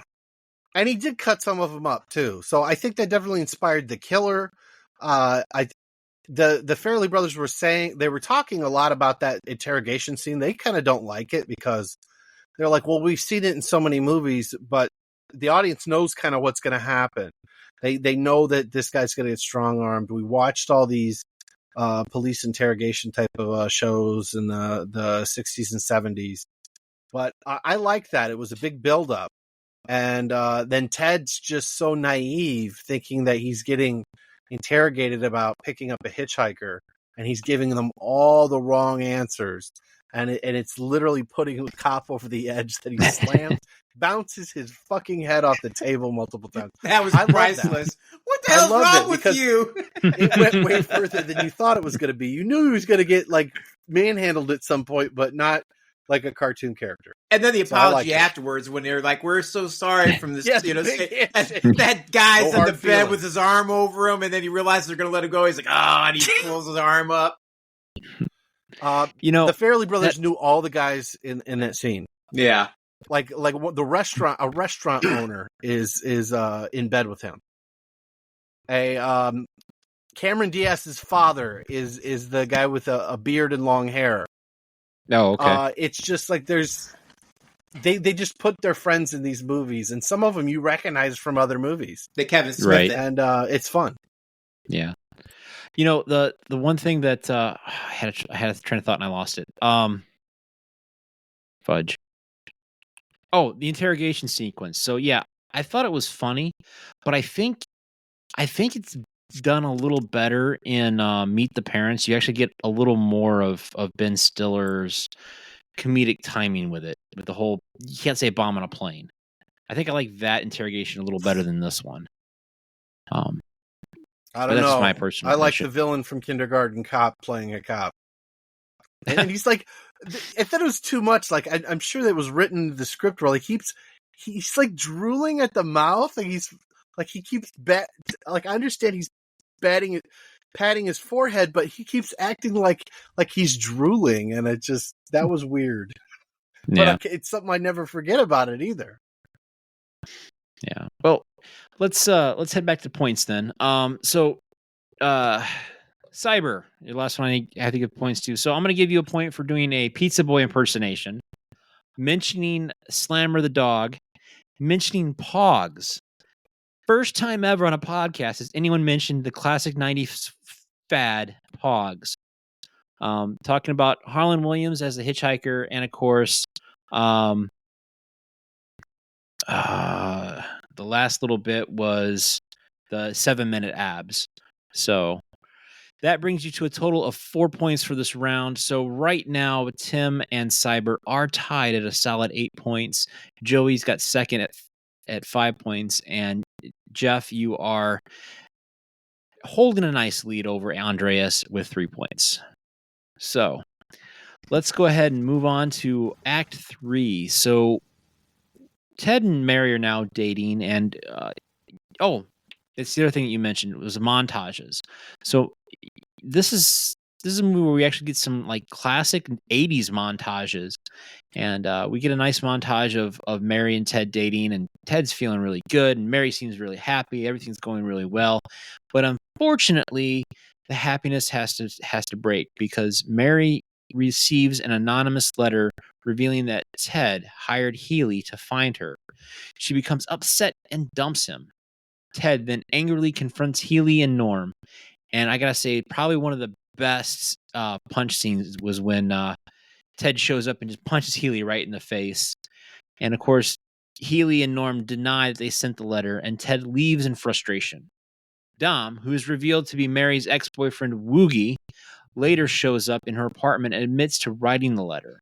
She previously had a restraining order against Dom after he became obsessed with her, which started again when Ted found her despite being married with kids. So yes, gentlemen, this is the big reveal that Dom is in fact Woogie. And I gotta say, that was probably one of the most unexpected things I seen in the movie was the reveal as Chris Elliot as Woogie. And for our big Chris Elliot fan, I'm gonna go over to Joey first. What did you think of that reveal? Did I see it coming the first time I saw it? No. But you see it again, like you understand. He literally hides from her. He dives out of the way when he yells Mary and gets Ted to go out and talk to her. He almost walks right in front of her when she's approaching into the hotel lobby bar, but he does a beeline away from her because it's like, well, why we shouldn't care. Like, he shouldn't care that she sees him. but she would recognize him. So that's why he gets the holy hell out of there. And so it's all making sense. And you're like, and you know that the rash is building up to something. And of course, like we do see it escalate, but then it goes from about a 4 to an 11. They turn the rash up to 11. And have you ever had a pimple in your eye, Mary? Yeah, I have. I've had a sty since then, and I gotta say, I thought it was only in Something About Mary, but styes are not to be fucked with. Gotcha. Yeah, I agree. It definitely ramps it up to 11 with the eye and the hives. How about you, Jeff? What did you think of this whole sequence of the reveal of Ted having hired Healy? It doesn't hit as hard, obviously, as it did when you first watched the film. It services the plot. It adds another wrinkle to the plot. I mean, love it or hate it. It's how it goes down. And then it just becomes like the one big loving Mary fest, like funk, sort of, part of the film, essentially, where they're all, like in love with Mary, which, is kind of a weird place that they get to kind of in the film, kind of space that they get to at that point. I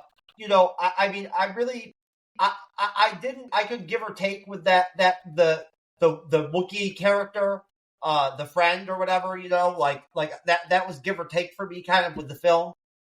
He serviced his role, you know what I'm saying? But overall, it's an interesting part of the film. It adds, it brings Brett Favre into the film, right?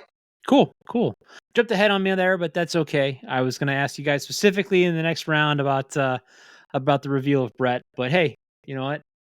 It's all good. All right, so how about you, Tim? What did you think of Woogie's reveal and poor Ted being, kicked out of his wonderful relationship with Mary? I think it's even before we get to the big reveal of him, just the whole montage scene, that we got with them dating. I think they did a really good job with that. And it's not just a montage. It's not just them going and having their little dates and doing this. Although I find it interesting, it feels like weeks worth of dating compacted into what's probably essentially a couple days worth of a visit, and I think it's, fun that he tries to incorporate, her brother into it, Warren, the whole time, and nothing good comes of it. It's like every time, much like Healy trying, doing all the right things, but saying it in all the wrong ways. You've got Ted doing all the right date things, but having horrible repercussions happen upon him. Like, it's just, Warren gets hit in the eye with the baseball. Ted takes a fish hook to the mouth. It's just one bad happenstance after another. It's just, you can't help it. It's just like this poor bastard can't cut a break.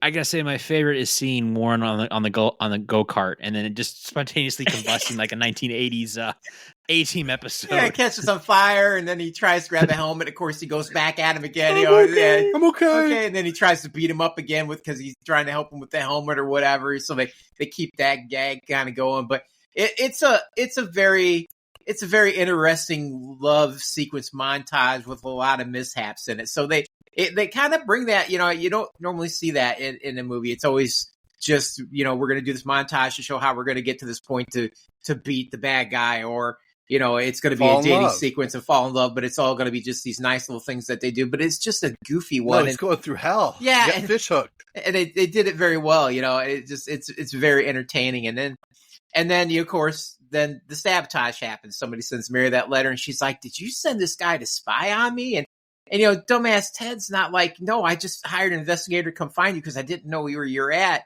He just kind of gives up and turns around. But he does say, he's like, look, I just wanted to find you because I knew if I didn't, like, my life would never be complete without you. And then he leaves. And then he walks out the door. Of course, he whips the baseball, throws down the flowers because the gloves are coming off. He's going to go finally find Healy and he's going to confront him. And he gets to that apartment like we were talking about earlier. He walks in there and, you see that pile of dog crap sitting on the floor immediately when they come through the door. And there's that cringe that that apartment just smells horrific, but then he hears them coming, he waits, and of course, Healy walks through the door and he sucker punches him. It's like a great sucker punch. The only thing that made it better is if those big teeth would have come like careening out of his mouth. I think that would have been kind of funny. They missed opportunity there. And then they realize that it's actually Tucker that sabotaged him and stuff. So he's like, you guys are pathetic. And he realizes that Tucker's been lying and everything. So he's going to go make it right. But now we can talk about bringing the Brett Favre back, or as I say, Favre later on. And so they finally all converge on Mary's apartment, and then we get the big reveal, because they're there kind of like spying on her again. He's off trying to get Brett to come back, and who shows up? But his supposed best friend Dom, who's Woogie, and like we all point out, like the face makeup's now just off the chart. Like he's got all these hives and stuff everywhere. It just looks disgusting. And there's a dark turn. Yeah. He's like, you owe me something. Yeah. And then you have two assholes who actually have to burst into the house heroically to save because her. It sounds like she goes, get your hand out of there. It sounds like he's sexually assaulting her. Yeah. It turns out it's shoes. Yes. So her stalkers are going to go save her from her stalker, which is, dark comedy in itself. And again, this is the second time that they get you with this, the Fairley brothers. It's like, nobody's seen that coming the first time. You don't have any idea that, Dom is going to be Woogie and that he's just this messed up, Well, they said they intentionally threw you for a loop. They described Woogie as being a great athlete and very handsome and doing modeling. And Chris Elliot would have never, like, even if he used to be roided out and had a full head of hair, he would have never been a fucking model. No. And he doesn't have the physique to be a football player. Right. Yeah, he would have been like the kicker or a really fast quarterback.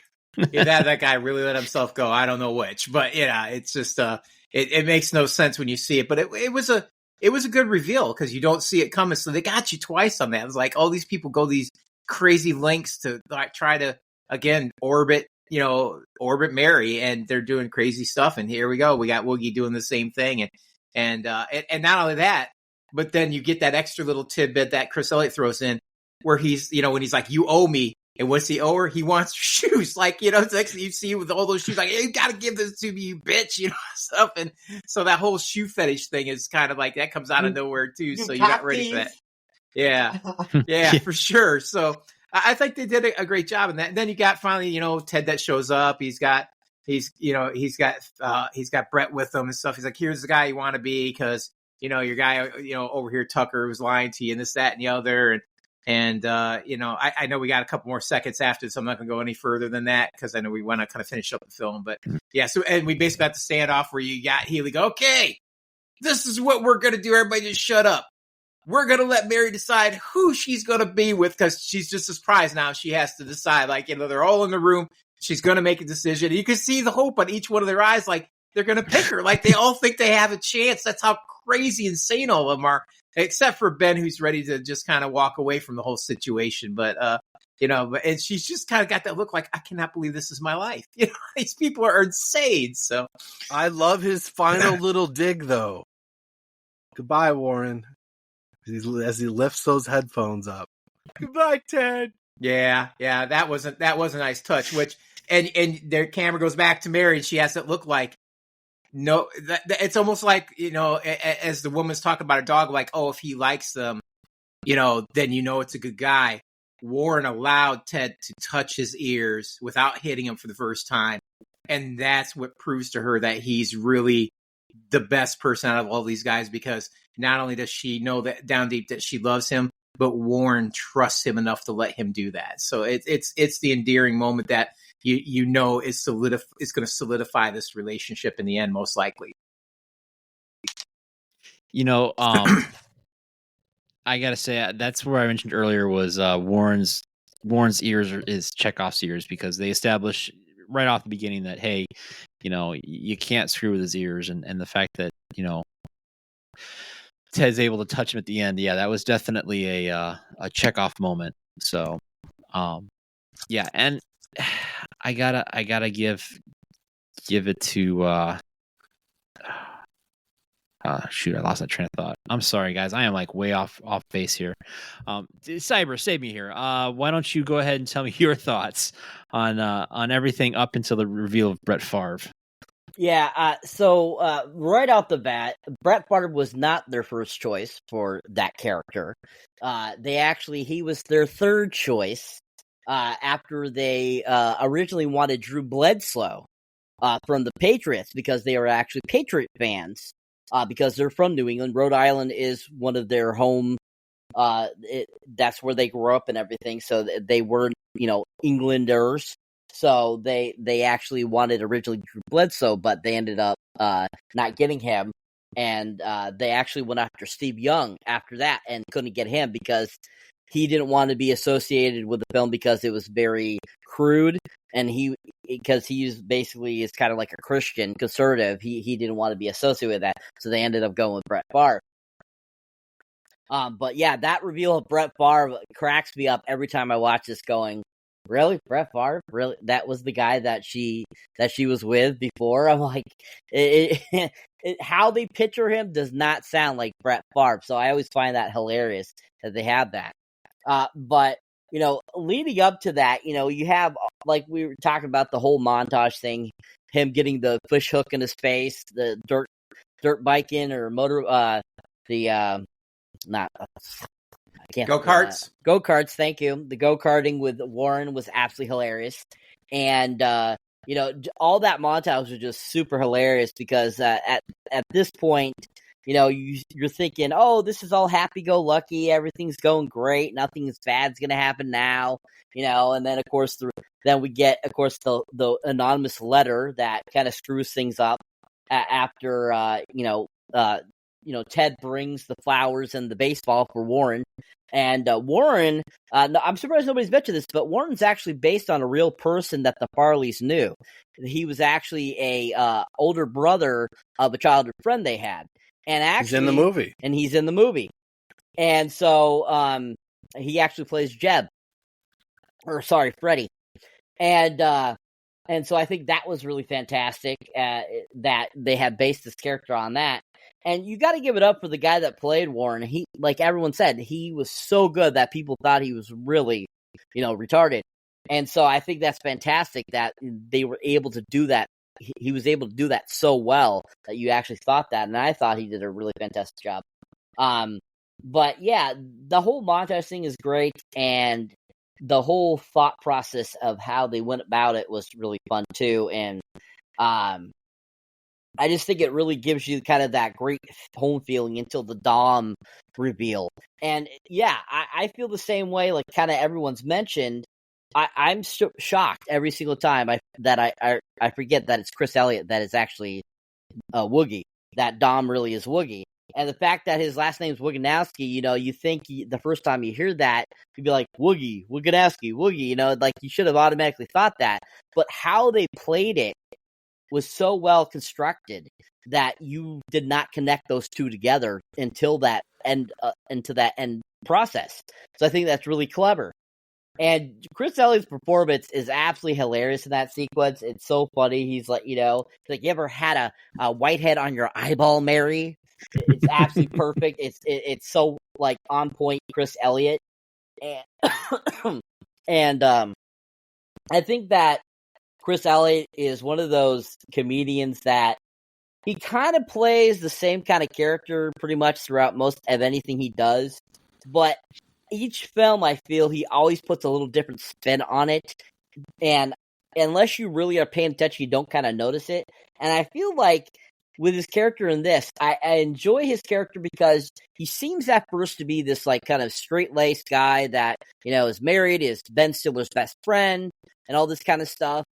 And, as the film progresses, we kind of see him change and alter through the film. And I think Elliot did such a great job of kind of evolving that throughout the film, including with his idea of like making himself like get hives and all that kind of stuff. It just was played out really well. But yeah, him like wanting the shoes is absolutely hilarious. Like totally what a stalker would want, something that he wants to keep of his, prey. And like, if you've ever heard any actual stalker stories of actual celebrities and stuff like that, a lot of times they'll tell you, to be like, they sent me their socks, or they sent me a shirt, or they broke into my house and stole my underwear and stuff like that. So this is definitely like, that was very accurate on kind of what a real stalker would be like. And I think that they pulled that in and gave us the kind of that interesting little take. But yeah, this whole sequence is great. The reveal of, finally Mary seeing Tucker really isn't British, and, Healy popping up and everything and stuff like that. It's just absolutely hilarious. And then, of course, everyone mentioned the whole, Warren, Ted being able to take off the headphones and whisper into Warren's ear, showing that he trusts him. It's just a great sign of that, Ted's been the right one the whole time. And, I think that was a great little kind of like that very heartfelt, like 90s vibe that they did a lot in the 90s, like in Liar to Liar and The Mask, Dumb and Dumber, all those films, those kind of comedy films with Jim Carrey and so forth and stuff like that. They tried to push that very heavily in the late 90s, mid to late 90s, I remember. And they definitely were trying to do that in this, given that kind of heartfelt moment at the end. And they did a really good job there. So, really great section, really enjoyed it. And, I think everyone did a great job of bringing, their characters kind of their full arc to life at the end. Nice. Well, thank you, Cyber. And thank you for not going too far ahead of us. So yeah, there are two things that I do want to point out about this whole sequence and everything leading up to here. So this movie seems to be like very much a movie that telegraphs some of the jokes. And one that kind of really stood out to me was when Ted zips his junk up inside of his zipper, they refer to Frankenbeans, and Frankenbeans is used throughout the movie. And if you guys remember right, the first person that sees Ted is actually Warren, and he shouts Frankenbeans. And I just think it's funny that not only does at the end of the movie do we see that he gets to touch Warren's ears, but Warren's already made the connection. He already recognized Ted. He's already kind of picked that up. So I think that's kind of a good telegraph that tells you that, he's already well aware that Mary should be with him. And then the other thing that I thought was a really neat telegraph that we're going to get into next is the joke that Magda says about banana splits. How she always thought, hey, you know what? After I've had a good time with somebody, I usually eat a banana split. And I thought that there's a little bit of a joke coming up where she's eating a banana split when she shows up in the next scene. And of course, the next scene leads off with Norm and Healy are listening outside to intervene to save Mary from Dom, and Ted then arrives alongside with Brett Favre, which is the big reveal that this Brett guy, who the Pac-Man friend of Mary's, is his ex-boyfriend that Mary dumped after Norm lied about him insulting Warren. Ted declares Favre should be with her since he is the only one not to use deception to win her over. After reuniting Favre with her and leaving the other men defeated, Ted leaves in tears. And I have to say that is probably the funniest way I've seen a grown man cry, because it reminded me of anybody when they're like 4 years old. He just and the fact that he can just turn it off instantly when he turns around because Mary shouts his name. Yeah, dude, I've been a grown man crying about a moment that hard. It's pathetic. And Mary, chases him down outside and says, I'd be happiest with you before they kiss. And then that's when we find out that Magda's boyfriend uses a sniper rifle to attempt to shoot Ted for kissing Mary because he was also infatuated with her. Which I think is hilarious at the end of the movie here, is because it basically turns out to be like a Mary's infatuated Mary's club at the end of the movie. And of course, the shot goes wide because Magda bumps him and takes out the band member instead, that apparently two-fifths of our audience or our panelists don't like. So, gentlemen, I'm gonna open this up first to Joey. Joey, what did you think of the very end of the movie? I love it. It's you kind of you think you know how things are going to go, and then she comes out and she's like, "You left your car keys," and that's he's just so destroyed by that because he had this spark of hope, and then he walks away again. That I loved that, and then of course the montage, the musical montage that they were filming throughout filming. Every time they wrap a scene, it's like, hey, let's all lip sync, and it makes one of the most memorable music videos that I can think of. Other films have done it too, to copy them, and it just makes you think of this. It's really good, and it's a happy moment. Like, there's a lot of weird shit in this movie, but it's got a happy ending, and until it doesn't, because you gotta end with a fucking assassination attempt, and the guy you guys don't like singing, even if the audience doesn't like him, he gets fucking shot and dies at the end. It's fucking great, and that's the last thing we see.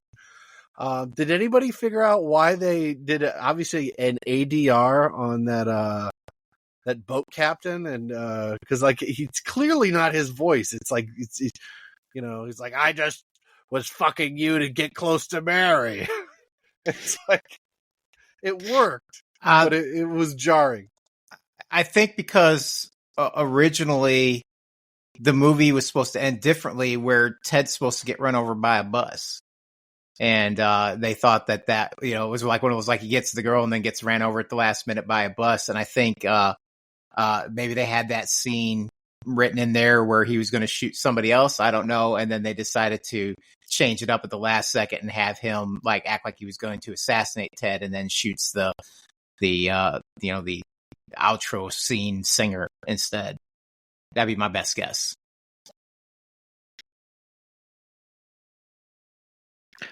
Yeah, I'm not sure why they added the ADR. So his voice just sounded kind of weird too. It kind of reminded me a little bit about of Quinn from Jaws. Maybe there's like a little Quinn homage in there. It reminded me of Lieutenant Eckhart in Batman, because like, I think that's that actor's voice, but it's very clear that they recorded it like, not on location and dubbed it in later, and it just jumps out at you. Gotcha. Well, you know what, Joey? Because you mentioned the original 1988 Batman, I'll give you a point for that. 89. Thank you. And I want another point, because nobody pointed out the name of one of the detectives in the interrogation. What was his last name? Crevoy? Detective Stabler. And the next year, Christopher Maloney would become Detective Stabler on Law and Order SVU, and is still doing that character to this day. 25 years of Detective Stabler, and I think they pulled it from Something About Mary, or they're both referencing something. Huh. All right, I'll give you a point for that. All right, well, let's go over to Jeff then. Jeff, what did you think of the end of this film? It's got that 90s wholesome, like Cyber already said, like that, like love angle that you saw with like a lot of like, early 2000s, late 90s kind of films. It's like heartwarming. It's a heartwarming ending. The underdog sort of comes out at the end, you know what I mean? And everything is right. Everything is right terrain, basically for Ben Stiller's character. He ends up with Mary. So like, it all works out, it's a fulfilling film. It's a good ending. It completes the film well. Things get a little bit sloggy when you add in the Brett Favre stuff and all that, and like everybody being into Mary all at the same time and all that. But then when they finally get to the end, where Mary actually hunts down Ben Stiller and they come together, it's a really solid ending, and it's heartwarming. It's a nice love story, like kind of movie. Jeff, you've made this heart two sizes larger now because of how much you've used heartwarming. So I'm gonna give you a point for that. Way to go. Oh, thank you, sir. You make me feel good inside. All right, Sam. You have any rebuttals or any agreements with how these guys have viewed the end of the movie? Yeah, I mean, for me, I got a little bit different vibe on. I mean, I like the confrontation of everybody in the room. I like that Ben Stiller declares, like, look, none of these guys love you. They only like the way they feel when they're around you, and that's not love. And then he's kind of like, I'm done. I'm leaving. So he kind of walks away, and then of course we get that moment with Warren, and then he leaves. But then when he comes out that door and starts that crying thing, I'm like, this is so fucking stupid. It just drove me nuts. It was like, because it's so fakey. It's worse than the over the top British accent. It's just stupid. I mean, just like, oh, for the love of God, stop it. You know what I mean? And it goes on way too damn long, and he gets down, he's moping down the street. He's just doing this wailing cat call thing. And then she comes out. She's like, Ted, wait. He turns around and she's like, and she's just got to fuck with him one more time. You forgot your keys. Hands him that rabbit. So he's like, thanks. He's going to turn. I do love how he turns it off right away. But, he gets that thing and he kind of looks at her and then they kind of have that moment where she's like, look, I think that we should stay together. He's like, well, what about Brett Favre? Whatever. She's like, I'm a Niners fan, or whatever. She's like, and I think I'd be much happier with you. And of course, we get that heartfelt moment. They're together now. We know that he's finally got the girl of his dreams from high school, and all that stuff. And, even though every time he's around her, something horrible seems to happen to his nuts, whether he zips it up in his fly or dog's chewing on him, whatever, he's still willing to stay with this girl. But, that whole performance by him, that's the cringy stuff I hate about Ben Stiller. That's the moment where it's like, I think that's where the cringe Ben Stiller starts, is when he walks out Mary's door, and forever we are going to see cringy Ben Stiller going forward. And he just grinds on me with those stupid performances of his. But you don't like him when he's at his most pathetic? No. But I did. The only redeeming quality was the assassination attempt by Magda's boyfriend, when he's like, I loved her too. I was only screwing her to get to Mary or whatever. And then he shoots the guy who's singing the horrible song. That at least that warmed my heart and made me feel a little bit better about life afterwards. So I enjoyed the assassination of the singer. But yeah, I don't know. It just the ending's just dumb. I almost wish they'd just let him walk out the door and ended it right there. And maybe we never know who got with Mary, but I know why they had to do it. And maybe I'd have preferred the bus getting hit by the bus. Maybe that would have been better for me. But yeah, that's kind of my feel on it, as far as the ending goes. Gotcha. Well, how about you, Cyber? What were your thoughts on this heartwarming ending? I absolutely enjoyed it. I love those sappy, feel good moment endings, because, when you're going to see a movie, you want a happy ending, and that's how I always have enjoyed films, is they give me something that's different than reality. And that's what makes, this film such a great ending, is that we get, Mary and Ted end up together. And yes, I agree with the whole sobbing thing. I remember the first time seeing that going, why is he sobbing like that, and why is it going on for so long? I definitely agree there that it went on a little too long. It was kind of like over the top hilarious. And it was just kind of like, wow, like he's crying like a little 4-year-old boy. Like, what? This is hilarious. And, her coming out saying, you forgot your keys, walking with him again is absolutely hilarious. And I love how he's like, I'm a Niners fan. She goes, he's like, what about Brett Favre? And just like how he says it is like so on point, hilarious. And I thought another little interesting tidbit about this is a lot of people, I don't know how many people knew this, but Matt Dillon and Cameron Diaz were actually dating when they made this film. They actually broke up shortly after the film came out. They had been dating 3 years previously. They had met on the set of Filling Minnesota, and they worked on the film Beautiful Girls together. But I thought that was kind of interesting that they were actually dating at the time they made this film. I thought that was kind of interesting. But you got your great heartwarming ending that's really fun, really done well. I enjoyed it. I mean, the assassination of the guitarist or the singer is absolutely hilarious. It's the best. It's the best, Jerry. The best. The best. And you absolutely just like crack up once again. They add another person that's infatuated with Mary right at the end there. And, Lynn Shay, as Magna was absolutely freaking hilarious throughout this film. And she actually has been in quite a few Farley Brother films. A lot of people don't realize that she's in Kingpin as the landlord that Woody Harrelson has to have some fun with to get his rent paid for. And absolutely freaking hilarious. I think she's any film I've ever seen, and she's always great, always super funny. And one role I think that she never gets enough credit for is her role in Detroit Rock City that came out in '99 with Edward Furlong and Sam Huntington. And she plays Sam Huntington's over-religious mother, and she's freaking hilarious in it. Absolutely loved her in it. So I think she's a great character actor that gets put in a whole bunch of films, and I absolutely love her as Magda in this film. She's absolutely hilarious. And even at the end there, when she finds out that he's to sleep with her to get to Mary was like on point, like so Magna. And you get that, that hilarious kind of like Warren thing, and that montage that Joey talks about, how they did the montage after the credits start rolling. That was great. I absolutely love watching that. Every time I watch the film, I watch it all the way through because it's just really funny. A lot of great kind of like bloopers and outtakes and stuff like that that are just super funny.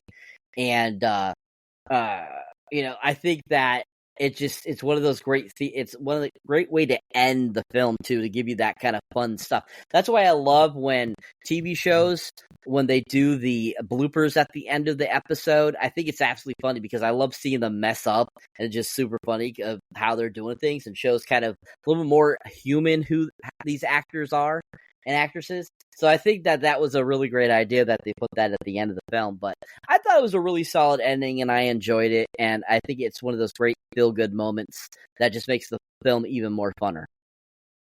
Nice.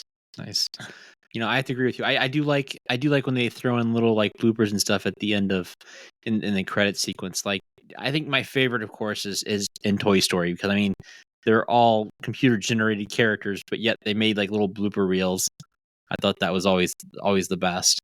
So, well, gentlemen, let's go ahead and wrap up our points then. So, let's go ahead and start off with Tim. Tim, you got a point for mentioning Warren's accidents, and you also get a point for dog pointing out that the dog seems to chomp on Ben Stiller's stuff, because he's always getting his stuff in the wrong place at the wrong time.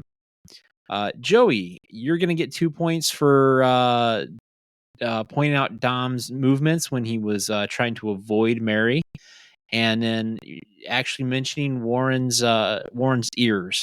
You were the first one to mention that Ben Stiller talks into them. I'm going to give you 3 points for Mary, pointing out that Mary kind of fucks with him and says, you left your keys. You brought up the Fill Me Up Buttercup, and you mentioned Detective Stabler.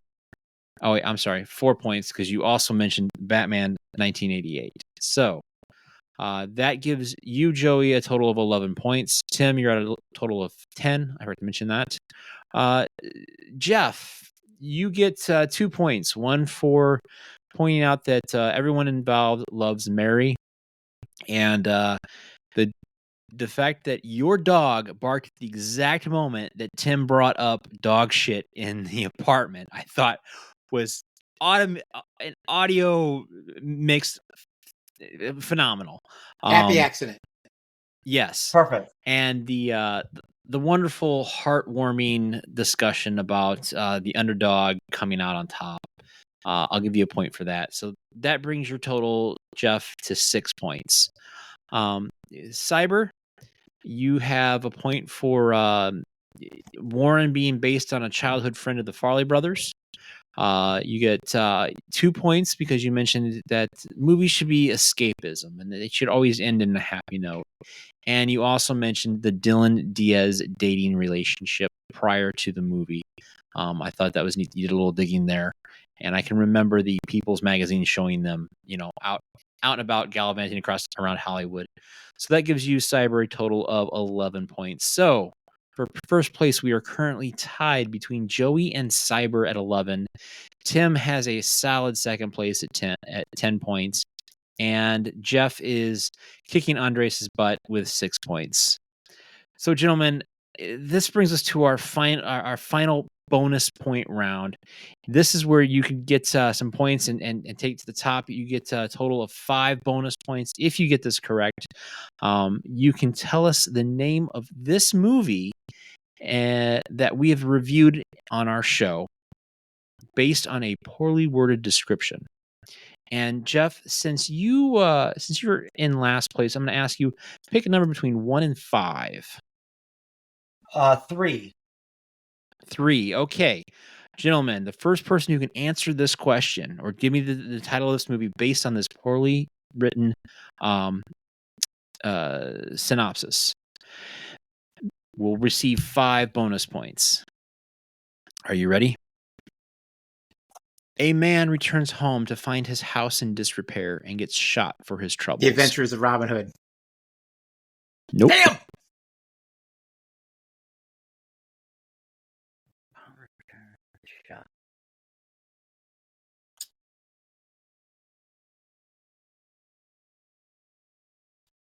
And Joe, you're muted, by the way. I have no goddamn clue. Nope. Is it one where I was on break? Nope. He gets shot for his troubles. Gets shot for his troubles. Home's in disarray and he gets shot. Is it The Untouchables? Nope. Damn. That would kind of make sense. He thought somebody was nosing through his house and he gets shot to shit. Sean Connery, playing an Irishman.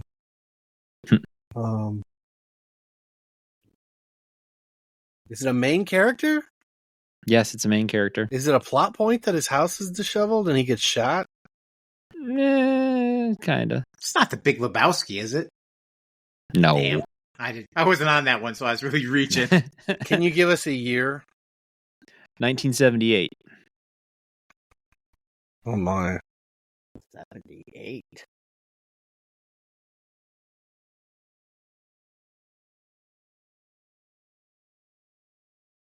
Not the French Connection. It's not Apocalypse Now.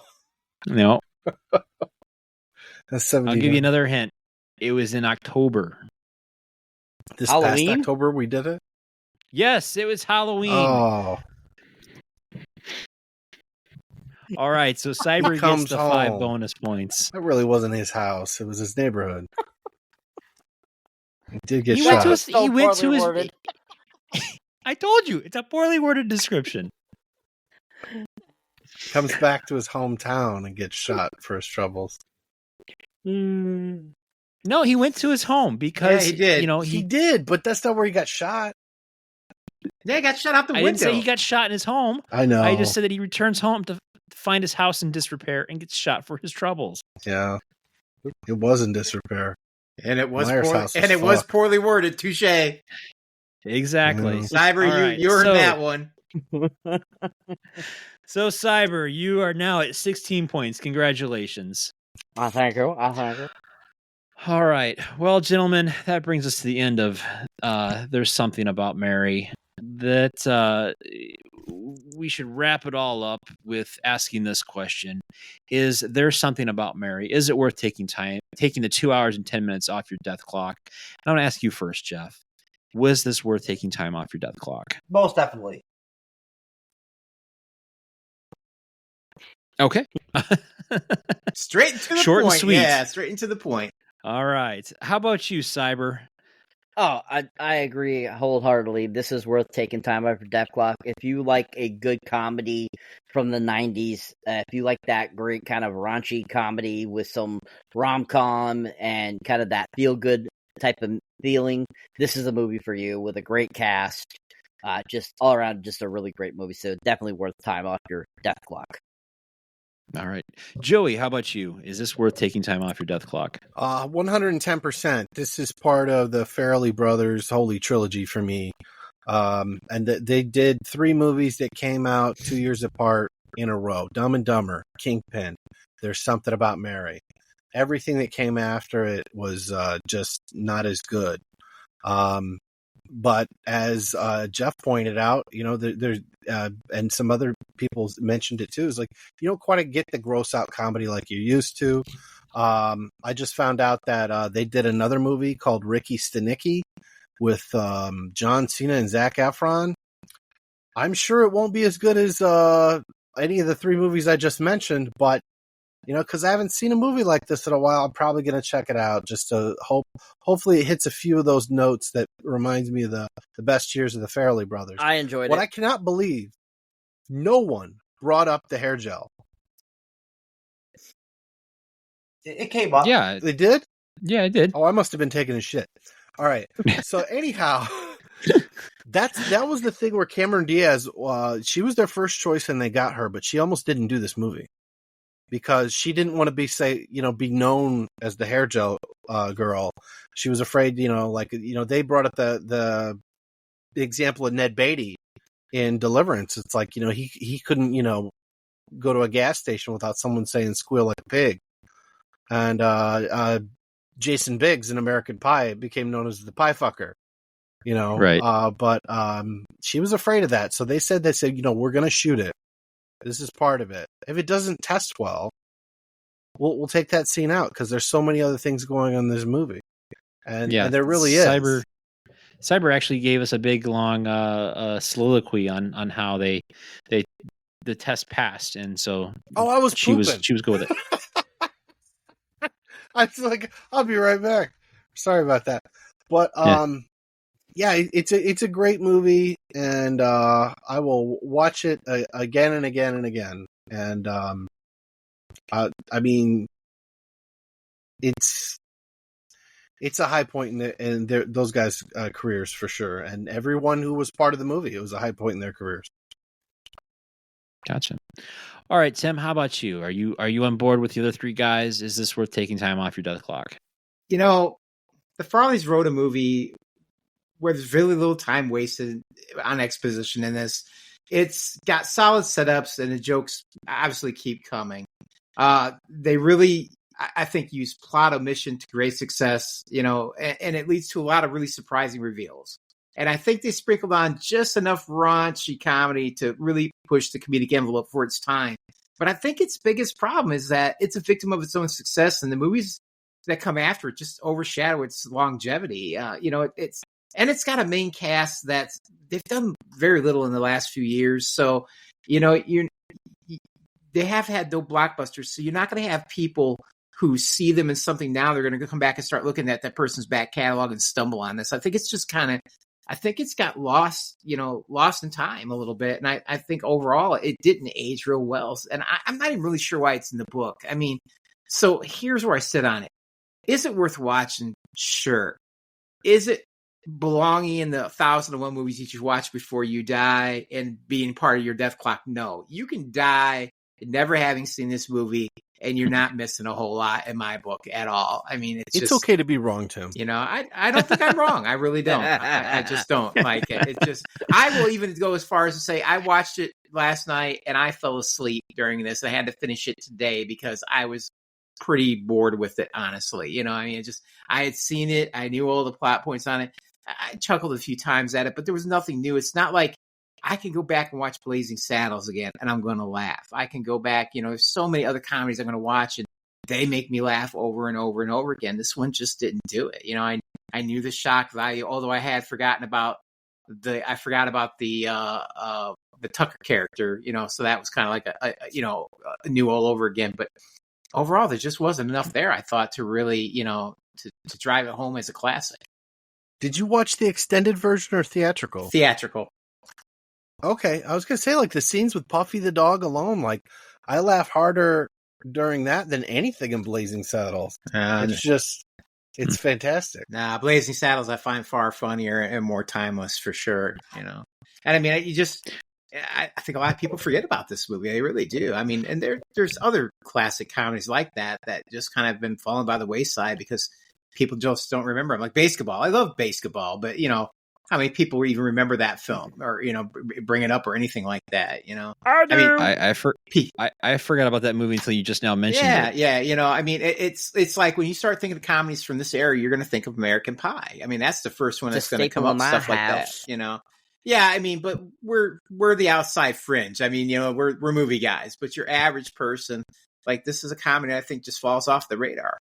I'll watch this over American Pie any fucking day of the week. Yeah, and I probably would too, honestly. But I'm just saying, but that's the one that people remember more. Like, if you were to, like, name me 5 comedies, not people in this room, just average, like, casual moviegoers, name me 5 comedies from the 90s. I don't think this is going to be one of them they're going to come up with.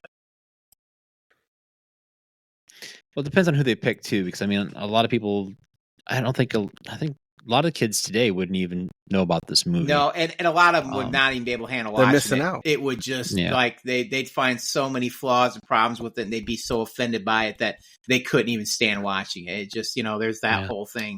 I'm going to take you to task on this, and I'm going to find at least 2 young people and make them watch this movie. Okay. And see what they say. Yeah, go for it. You're gonna have 2 kids strapped on the couch like little Alex from Clockwork Orange.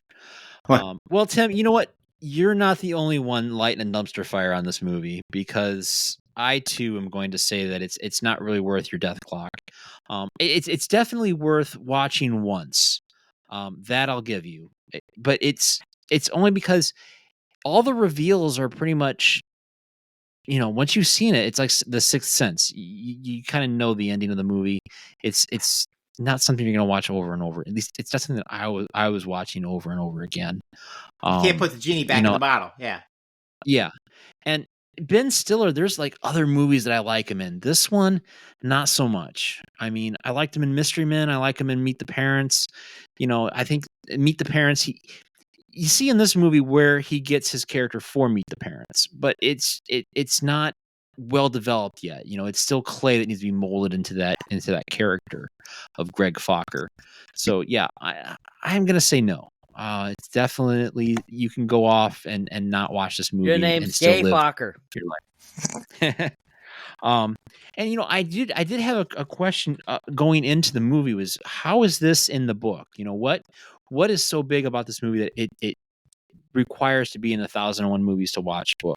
And I don't see why it should be there. Yeah, I don't understand why it's there either. I mean, absolutely don't. It's the best gross out movie of the 1990s, and it started a trend. Yeah, I mean, I guess maybe. It's actually on a couple of AFI's 100 lists, so that's probably one of the reasons why it's in the book, is because it made a couple of those best 100 comedy films of all time. And that's probably why. The publisher got told, he got told by the publishers, like, you got to include more comedies. But I mean, then he goes through the other lists. What's on them? Something About Mary. But if I was going to pick out a Fairly movie, I'd rather see Dumb and Dumber in the book. I think it's a far superior movie to this. Yeah, I don't know. I mean, if I was going to include another comedy, I would have thrown in like A Christmas Vacation. Well, I'm just trying to pick like one of their movies. If I was going to pick one of theirs, I think Christmas Vacation's in the book. So no, I don't think Christmas Vacation was in the book. No, it's not in there. We covered it. But we covered it. That's a fucking tragedy. Yeah, I mean, tell me why this is in there and Christmas Vacation's not. I mean, that movie's by far a way better classic. Even not as a Christmas movie, just as a comedy, it's brilliant. I mean, just brilliant from beginning to end. All right, well, that's our death clock. We've got 3 yays and 2 nays. That then moves us to our mail call. So this is a section, listeners, where you can write in, tell us what you think about the show. You can email our show at mamreviewpodcast@gmail.com, and we'll read your letter here on the show and comment on it. So let us know what you think. Let us know if there's a movie you want us to review, and if you think we're doing a great job, or if we're doing shit. Let us know right here at mamreviewpodcast@gmail.com. All right, gentlemen. What are you watching besides There's Something About Mary? And I'm going to go over to you first, Jeff. What new thing are you watching that you want to tell our audience about? Oh, God. I watched Nosferatu. That was pretty good. All right, short and sweet again. All right. Did you watch that fine film on Christmas when it came out? No. I saw it just a couple days ago, just okay. on Saturday, and it was really good. No, it was really enjoyable. There was a good crowd for the showing I saw. So there was good energy in the theater. It was very impressive. Very compact and like not too long, but not too short. So definitely very interesting horror film. It's definitely on my watch list, but I think it's on the. I'm gonna wait for it to come out on Netflix. Did you see Last Voyage of Demeter, which is just makes a whole movie out of the boat trip for Count Orlok? Did you watch that one yet? No. Okay, yeah, both of those are on my radar, and I can't wait to compare them. I saw Last Demeter. Yay or nay? I give it a yay. It's definitely different than what you got from Nosferatu. So if you like different type of vampire films, Last Demeter gives you kind of a different approach to that portion of Bram Stoker's Dracula book. Interesting. Well, how about you then, Cyber? What are you watching? Oh, what haven't I been watching? I mean, I watched, of course, Something About Mary, but and then I've just been watching, like I mentioned last time I was on the podcast, Frasier, Shifting Gears, Last Man Standing, Home Improvement, just kind of random shows here and there. I just watched a film that came out beginning of last year, called The Front Room, that stars Brandy, the actress and musician. It's like her first film in 30 years almost. And talk about a movie that it's so bad, even I think it was horrible. I mean, that's how bad this film was. It just was nothing that you thought it was going to be. And it was just kind of the most bizarre film. I plan on doing a review of it. It's going to be my shortest review ever. So keep a lookout for that, people. It's going to be quite interesting to do that film as a review. But other than that, just watching the TV shows and, watching new movies that come out when I can. So, yeah. Just watching a lot of stuff. Nice. Well, that's pretty much par for the course around here, We are a movie review podcast. All right, Tim, what about you? What are you watching? I finally finished Fallout, and holy shit. I know I'm being Captain Obvious here, but what a great freaking series that is. Matthew, you got to watch it. I know you're like the only other person besides me on the planet that has not watched it yet. So, we reviewed it, Tim. It's good. Oh, yeah, it's so good. I mean, it's just beyond anything I could have imagined. It's such a great series. So if you're like me and you haven't watched yet, man, yeah, go get your Amazon Prime subscription and binge watch that real quick and be done with it. So, and then the other thing I finished was the third season of Vox Machina. Again, phenomenal series. If you're into the world of Dungeons and Dragons or role play gaming or anything like that, this is the show for you. Go check it out. It's everything you've ever wanted to see, as far as like a D&D come to life on the screen kind of thing. And it's a lot of fun, a lot of gore, fantastic time. So you will not be disappointed. You got 3 seasons of that you can binge, and it's worth every minute of it. Nice. Yeah, I'm definitely going to look into Fallout. It's on my list. It's on my short list to watch. How about you, Joey? When you're not watching There's Something About Mary or stepping out to go poop, what are you watching? Heretic, starring the world's most famous John, Hugh Grant. And he plays a creepy British guy, which he is. And it's what happens when you get old. You stop being handsome and you just be creepy. And he has 2 Mormon young ladies, college-age young ladies, come and try to give him the good news of Latter-day Saints, and hijinks ensue. It's recommended right now. You got to pay for it. I had a bunch of Amazon digital, whatever the hell you call them. Credit? Yeah, I had a bunch of digital credits from Amazon because I chose the slow shipping. So I only had to pay $5 to watch it, but I think in the next couple weeks it's coming out on home video. And then I imagine several weeks after that, it'll be on some streaming platform. So I recommend Heretic. Going cold. I've already told you too much. Gotcha. Personally, I'm hit or miss with Hugh Grant. No. This is not like any other movie he's ever done. If you like Mormons, we're just laughing about them. If you like Mormons. Yeah, if you like South Park, if you like Cannibal the Musical, if you like the Mormon musical, Book of Mormon, you'll love this. All right. Well, you mentioned Hugh Grant. You mentioned a British actor, and it got me thinking about a TV series that I'm currently watching on Peacock that stars a British actor, and that is The Day of the Jackal. I don't know if you guys remember the movie from the 1970s, but they made a mini series, television series on Peacock about a similar principle, and it stars Eddie Redmayne, and he's an elite sniper, master of disguise. He's a highly trained killer, and he's hired to assassinate a guy who's a computer programmer that has this computer program that's supposed to show the entire world where all the money is going. And it's a neat premise for a TV series. It's a neat premise for even like a hunter spy thriller kind of thing. And it really gets you right in the beginning because you kind of has a cold open where you see our Jackal character going after his first kill in the series. And it's a really good movie. It's got a lot of that suspenseful, is he going to get out of this situation?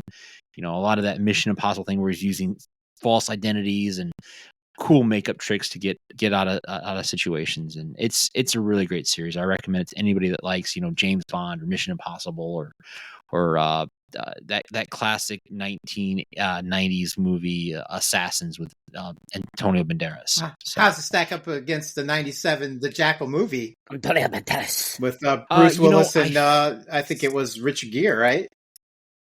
Does Jack Black get his arm blown off? Yeah. No. Jack Black does get his arm blown off, doesn't he? Yeah, he does. Was it Jack Black or was it Philip Seymour Hoffman? I think it wasn't it Jack Black, I think? Hey, in the year that came out, you could interchange them. Yeah. That is true. Yeah. Twister. Yeah. I know what you did last summer, too. It was Jack Black. Yeah. Okay. All right. I think it's a little bit better. I find Eddie Redmayne to be a little more. There's something about his performance with his eyes that kind of gives you that feeling that there's something going on behind his eyes that makes you feel like he could be a bit of a psychopath built into this character. I mean, don't get me wrong. I mean, Bruce Willis is Bruce Willis. Right. Anything that he does, he's always going to be John McClane for me. Right. He's always going to be a particular type of character. But Eddie Redmayne, as an actor, he kind of has that chameleon effect. And I think that really leads into his character as the Jackal. I remember liking the movie. It's been a quick minute since I've watched it, so it may not be as good as I remember it, but I remember back in the day watching it and enjoying it thoroughly. All right, gentlemen. Well, before we drive this bus home, I just want to thank our guests this evening, Cyber and Jeff. Gentlemen, why don't you tell our listeners where they can hear your witty banner? All right, so if you enjoyed me on this podcast here, you can find me under Cybernetic Shark. You can find me on YouTube. You can find me on Instagram, Facebook, TikTok, X, Patreon, pretty much any social media platform, Threads too as well. And but my homepage is YouTube, so if you enjoy my thoughts on There's Something About Mary Today, you can check out my other thoughts on other films and so forth. And you'll find all kinds of different kind of stuff on my channel. So you can definitely check me there. Or you can also check me on the other podcast I'm a part of that I'm a co-moderator with my friend Mr. Jeff S. here, called the MCU's Bleeding Edge, where we review TV shows and movies for you guys every Friday and Monday. You can check us out there too as well. So yeah. Lots of options, people. Check us out. Jeff, is there anything you want to include in this plug for your show? No, Cyber does a good job with it. He got it. All right. Well, thanks everyone for listening to the Middle Age Movie Reviews podcast. We hope you enjoyed our review, and we ask that you leave a rating or a comment on wherever you listen to this podcast. I definitely want to thank Cybernetic Shark and Jeff S. True Knowledge for joining us tonight. Gentlemen, it has been a pleasure as always. We hope to see you back again. And hopefully I can pop on over and do a couple with you guys over on the MCU's Bleeding Edge. Follow us on Facebook, X, Blue Sky, and Instagram. Have a comment or suggestion? Then email the show at mamreviewpodcast@gmail.com. 7 chipmunks twirling on a branch, eating lots of sunflowers on my uncle's ranch. 7, man. Come on. It makes sense. There's 7 continents. That's the way you go with it. Come on, man.